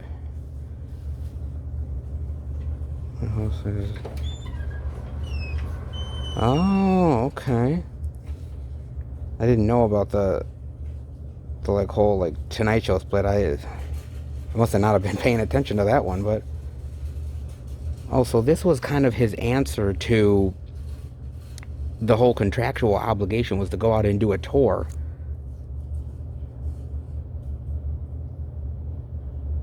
The documentary directed by Rodman Flender.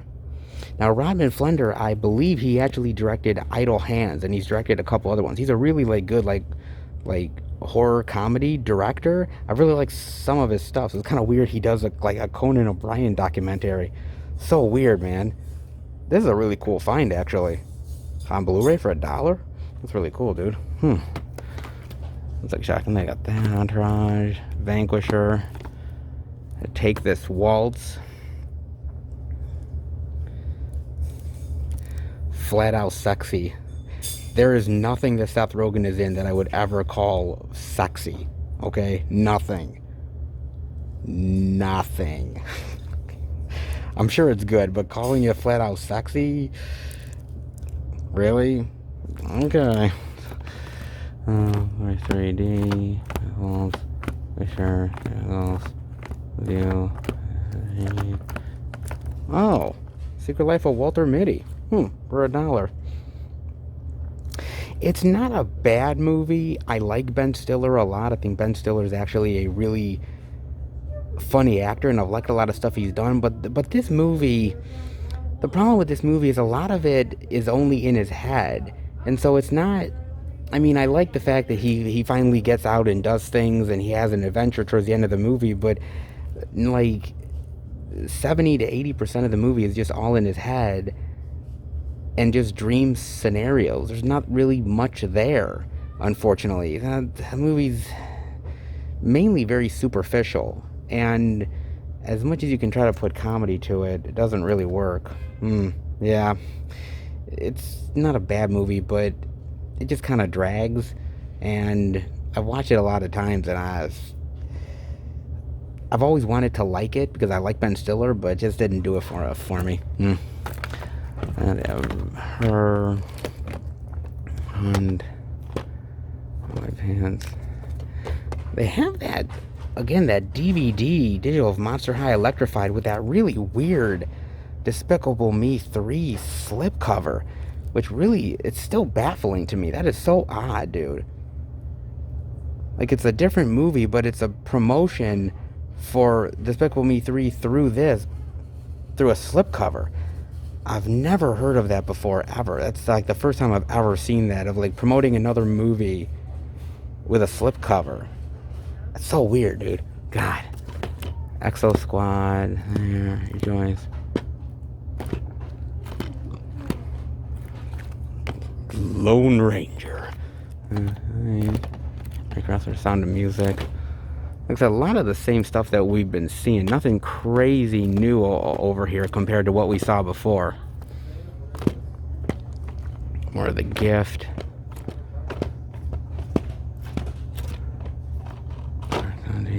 Oh, they have Pulse too. Nice. Some J-horror goodness. I was shocked to see that, man. Little Game. Treasure State.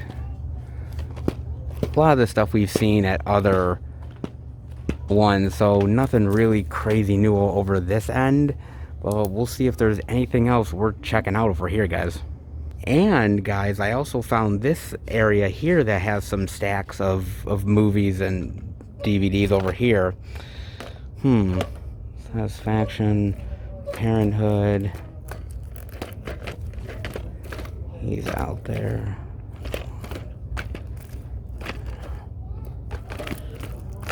Country. Slip. Yeah, it seems like this one got a lot of the same stuff that we saw over at the first location. Nothing really crazy new. The Killer's Within. That still looks great. Citizen Jane.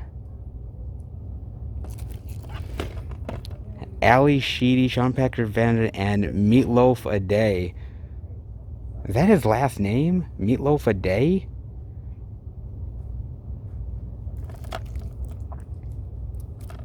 I just thought about that. Well, hope you guys like Meatloaf a Day. Wink, wink. Oh, God.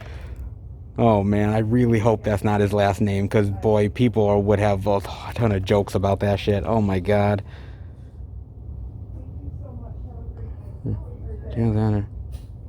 Looks okay. Meatloaf, God. The only thing I've ever liked Meatloaf in is, well, actually, two things. I liked him in the Rocky Horror Picture Show, and I liked him in Fight Club. Those were the only two things I actually liked him in, but I think all they called him was Meatloaf, right?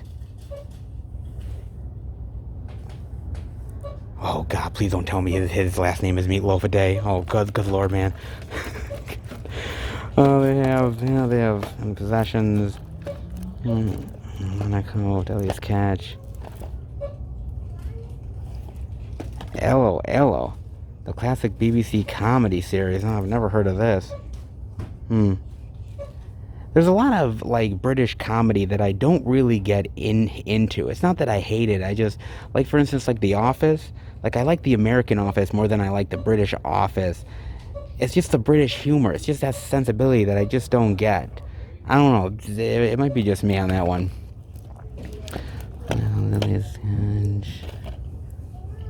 Sandwiches. Disc. There.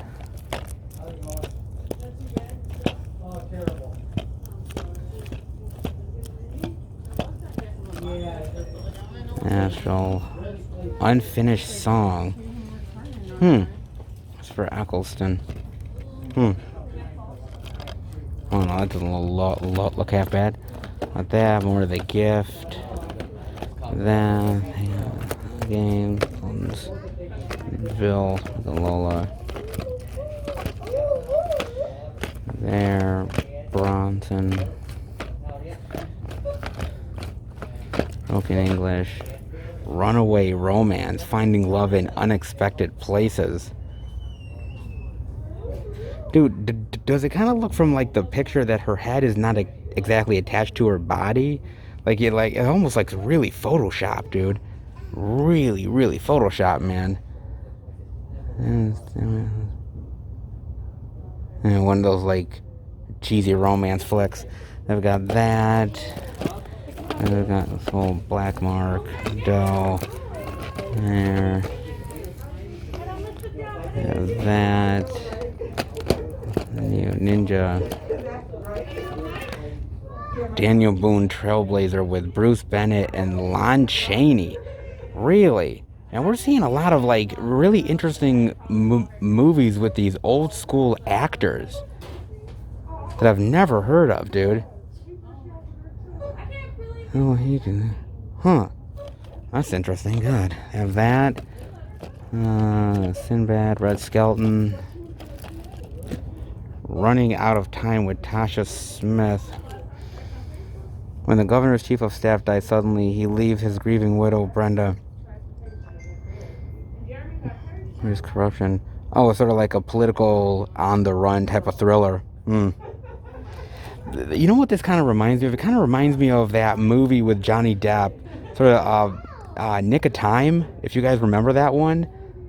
Obviously, that's a little bit different, but it kind of has the same vibe. Especially the cover art, too.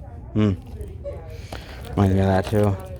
that, and then Pilgrimage Play. There, Rising Stars.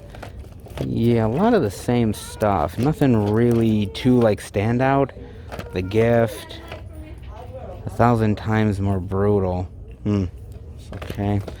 Landline, Demon Hole, Tintin, Entry, Una. My dad's a soccer mom with Terrell Owens.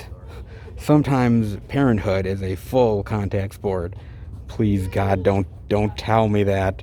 Don't tell me it's a contact sport. I may not want to have kids, God damn it. Oh, Lord. And oh, look, it's Dove approved, too. Oh, man. You know, sometimes some of the weirdest stuff is Dove approved, man. It really is. Like, I've always said it, like, some of the stuff that, like the Duff family approves is so odd to me, dude. It's really weird, man. So odd, dude. My dad's a soccer mom is apparently religiously approved. Okay, cool, whatever. That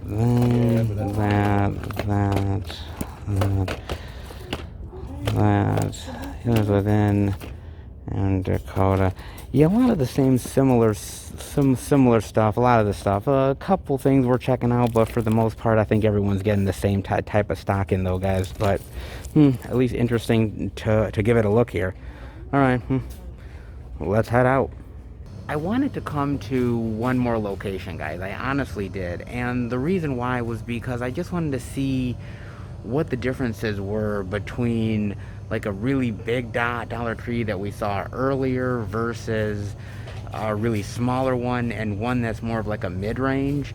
And honestly, going to all three, mainly for the most part, I pretty much saw most of the same similar stuff, outside of a few notable exceptions that are worth checking out. I suppose, like, when you go to your Dollar Tree locations, you've really got to search, because, like, you'll find a lot of the same titles at one of the Dollar Trees, and then when you go to another one, you'll find a lot of the same stuff, but then you'll pick through stuff, and you'll find, like, certain gems. Like here, like, finding that Conan O'Brien, you know, Blu-ray, which I was shocked to see because I hadn't seen it anywhere else. So when you're at the Dollar Tree locations, make sure that you really, like, dive in and check out the media as much as possible, because you really don't know what you're going to find until you really look, man. And that's usually probably every place. You're going to find a lot of the same stuff, but every now and again, you will find a true gem that is going to stand out in a big bad way. And for the most part, every Dollar Tree is going to have its gem one way or another. I mean, honestly, guys. But I hope you guys enjoyed it. It was actually really cool coming into at least 3 locations. And you know what? Hey, man, every Dollar Tree has some unique stuff, regardless of the overlaps of stock. All Dollar Trees are unique in one way or another. Alright, guys, not half bad this time around. Let's head home and finish the video. Alright, everybody. That'll do it for the Dollar Tree movie hunting video. My goodness, man. Wow. This sale came back really fast. I was not expecting it to come back as fast as it did. And I was really surprised, because I thought to myself, I said, okay, I'm assuming we're not going to get a lot of good variety this time, simply because of such a fast turnaround. But I was wrong. There was a lot of really great and unique titles to check out. And I'm always surprised. I'm like, my God, how does Dollar Tree go and find this stuff, dude? The oddball titles, the 4 or 5 movie pack stuff, these old, like, titles, these old DVDs that I would never find anywhere else. Dude, I don't know what Dollar Tree does. They scrounge around in, like, the bins of the most unknown areas of the world and just pick apart everything and just give it to everybody. My God, man, I don't know where they get the stuff, but boy, they go out of their way to get some really unique and interesting stuff for sure, man. And it's actually interesting because you know, when I went to the third location, I was talking to the cashier, and you know, she was looking at me, and she said, "Oh, you're back for more." And I was kind of like, "What?" and, and she was like, "Oh, that's not you?" No. And she was like, "Oh, somebody that looks similar to you, with a green shirt and everything, he was in here earlier. He bought like 15 to 20 Blu-rays, and he was just really like hoarding up big time on these titles." And that just goes to show that this is a very popular sale, man. People are going to go out of their way to go to literally every single Dollar Tree they possibly can to get the most out of every single dollar that they want to give towards getting a Blu-ray and a DVD. And by the way, you know, look, I was talking to people literally at every single store that I went to, and it really is true. We talked about it. And every time they were like, "This is a great sale. This is an awesome sale. You get so much for your money." And we talked about it. Look, you go to Walmart, you're going to pay $10, $15 for some of these titles, where here you're literally paying $1, and it's a sale that you just can't beat, dude. You honestly can't. So, by all means, no matter how many you go to, whether it's one Dollar Tree location, 2, 7, 10, how many you guys go to, most likely you're going to find some unique stuff wherever you go, man. That's how good this sale is. There's some unique stuff, and stuff that, by the way, may not be in my area, but is in yours. That's another part that's really unique about this sale, is the idea that it really is great, because there's certain titles that California will get, or Maryland will get, you know, Pennsylvania, whatever, that I won't get here in New York, but I'll get certain titles here that they won't get there.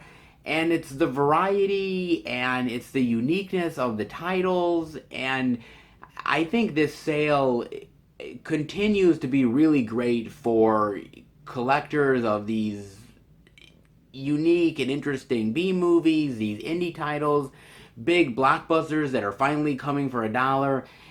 Everybody looks forward to this sale, man. Even the people at the first location was telling me that there was a guy that came in to that first location and was like, "Oh, are you going to put the titles out yet?" And they're like, "No, we can't officially put the titles out right now." "Oh, well, other stores have them out early." And they're like, "Well, that's other stores. We're not going to put them out early." And so there's a hunger for this. There's a hunger for these titles. There's a hunger for this sale, and Dollar Tree knows it, man. Dollar Tree knows it in a big bad way, and that's why you're seeing this sale sooner and sooner and sooner, because they know that everybody anticipates this sale every single time. And so if there's a demand for it, then why not keep on doing it? And Dollar Tree is definitely going to keep on doing it, guys. That's for damn sure. But I hope you guys picked up something good at the sale. If you did, definitely let me know. As far as I'm concerned, let's see what I picked up. And I think I picked up a few things, dare I say, guys. So, let's check out what I got. Now, I'm going to start with the third store and work my way back. So, the first location, I only picked up one thing. And that is none other than Conan O'Brien Can't Stop. Now, I was surprised to find this. I was not expecting this one, and I decided, man, I gotta pull the trigger on this. And number one, I really like Conan O'Brien, dude. I think the guy is really hilarious. I think he's funny. I think he's got a great personality. And, you know, seeing all the controversy that he's sort of gone through with this whole departure from the NBC stuff and everything, it's kind of a nice sort of break from what Conan O'Brien has done, going out and going on tour and doing a documentary about it and sort of talking about his feelings and his thoughts on this stuff. It seems like it's going to be a very funny documentary, yet a very personal one as well.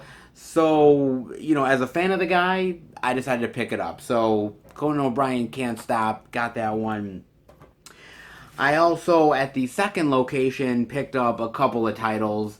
I ended up picking up the DVD of Remote Viewing, plus the other bonus movies as well. It kind of looks really cool, man. I mean, I'm not gonna lie, the movie looks interesting, but also the whole the paranormal episodes that are hosted by Dan Aykroyd,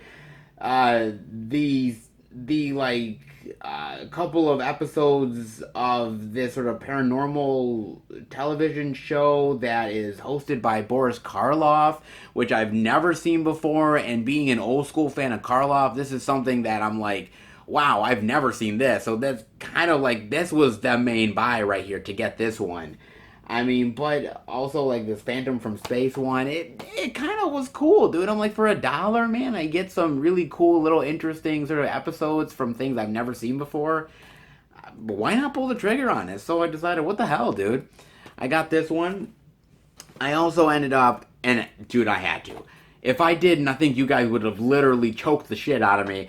And that is none other than season 1 of Hey Dude. And I had to pick this up, man. I mean, I have literally never found this thing, no matter how many times I've went out into the wild and, looked up stuff at certain thrift stores or pawn shops. I've never found this thing, man. And this is like a brand new edition of it on DVD. And it also comes from Shout Factory as well. So Shout Factory put this thing out, dude, and God bless their hearts, man. Wow, man. I cannot wait to dive into this. Honestly, it's just pure fucking nostalgia. It really is. It's pure nostalgia, because rewatching this is gonna be like, dude, I feel like a kid again, dude. I haven't watched this thing in forever, dude. The old school days of Nickelodeon. Man, that was a blast, dude. Man, I had to pick it up, dude. So between the third and the second store, I picked up 3 things. So I did that. But at the first location, oh yeah, baby, I picked up a little bit more over at the third location. Oh, look at this. My goodness, man. Quite a stack that I got, guys. And the first title that I picked up there is none other than the Robert the Doll double feature. Now, I picked this up mainly for the first Robert film, which I really wanted to check out. I've had a couple of Robert films already. It's a decent franchise, a nice little sort of killer doll franchise here.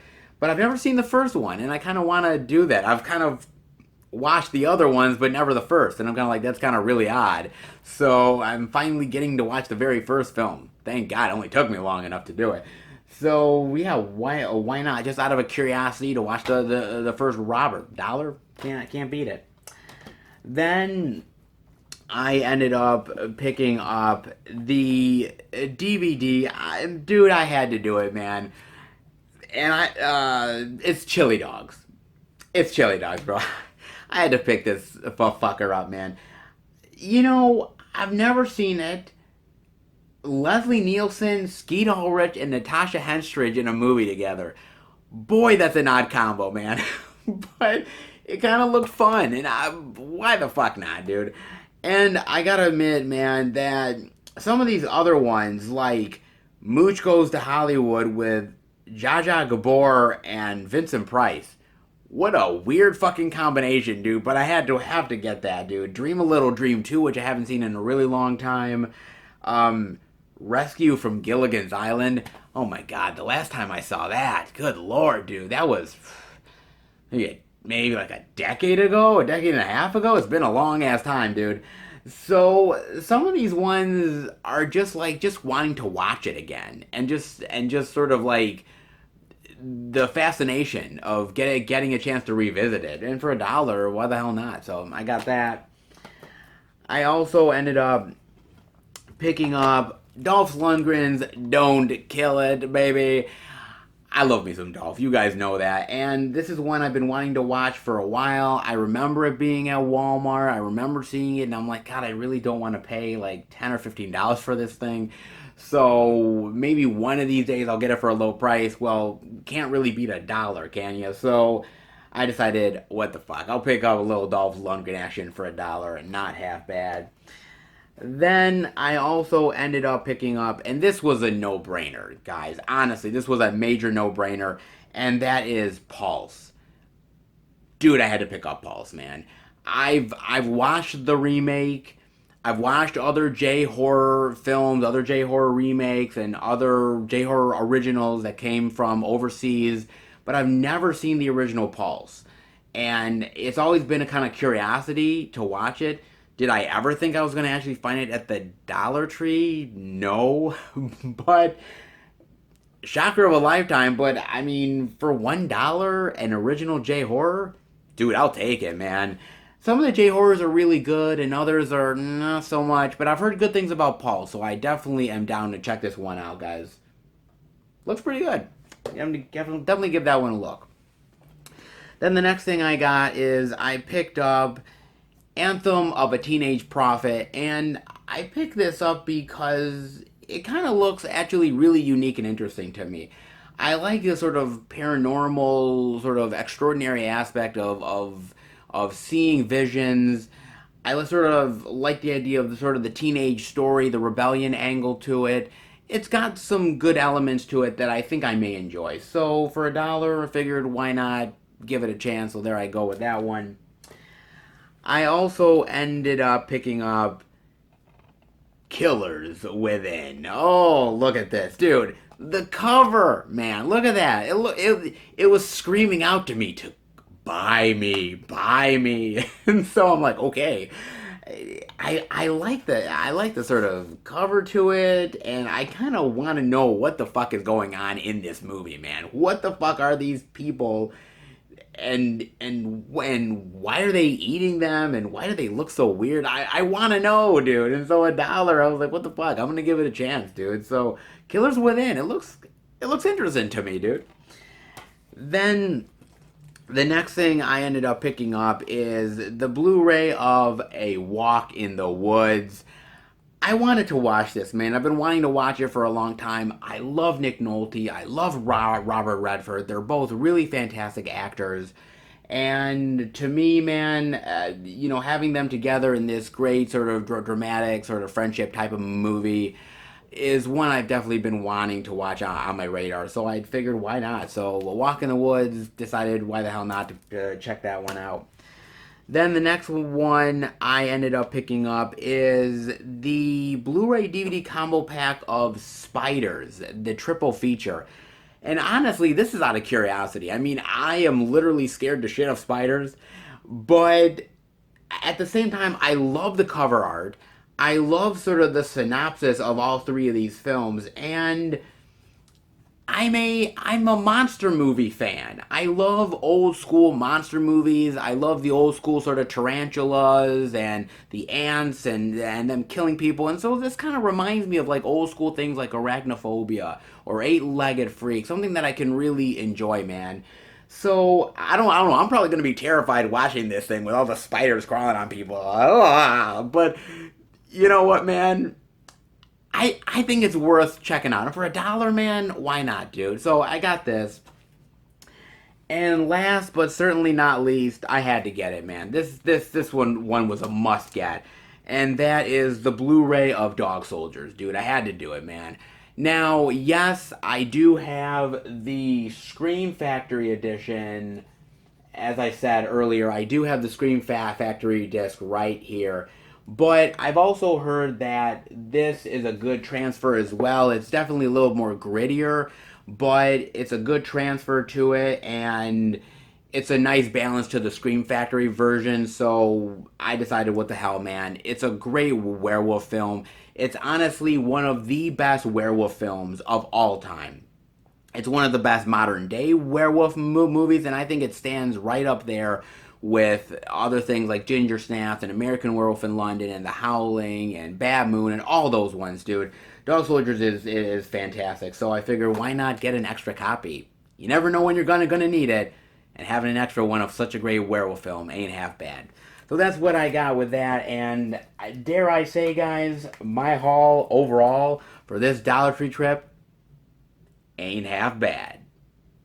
With that all being said, guys, I think that'll do it for the video.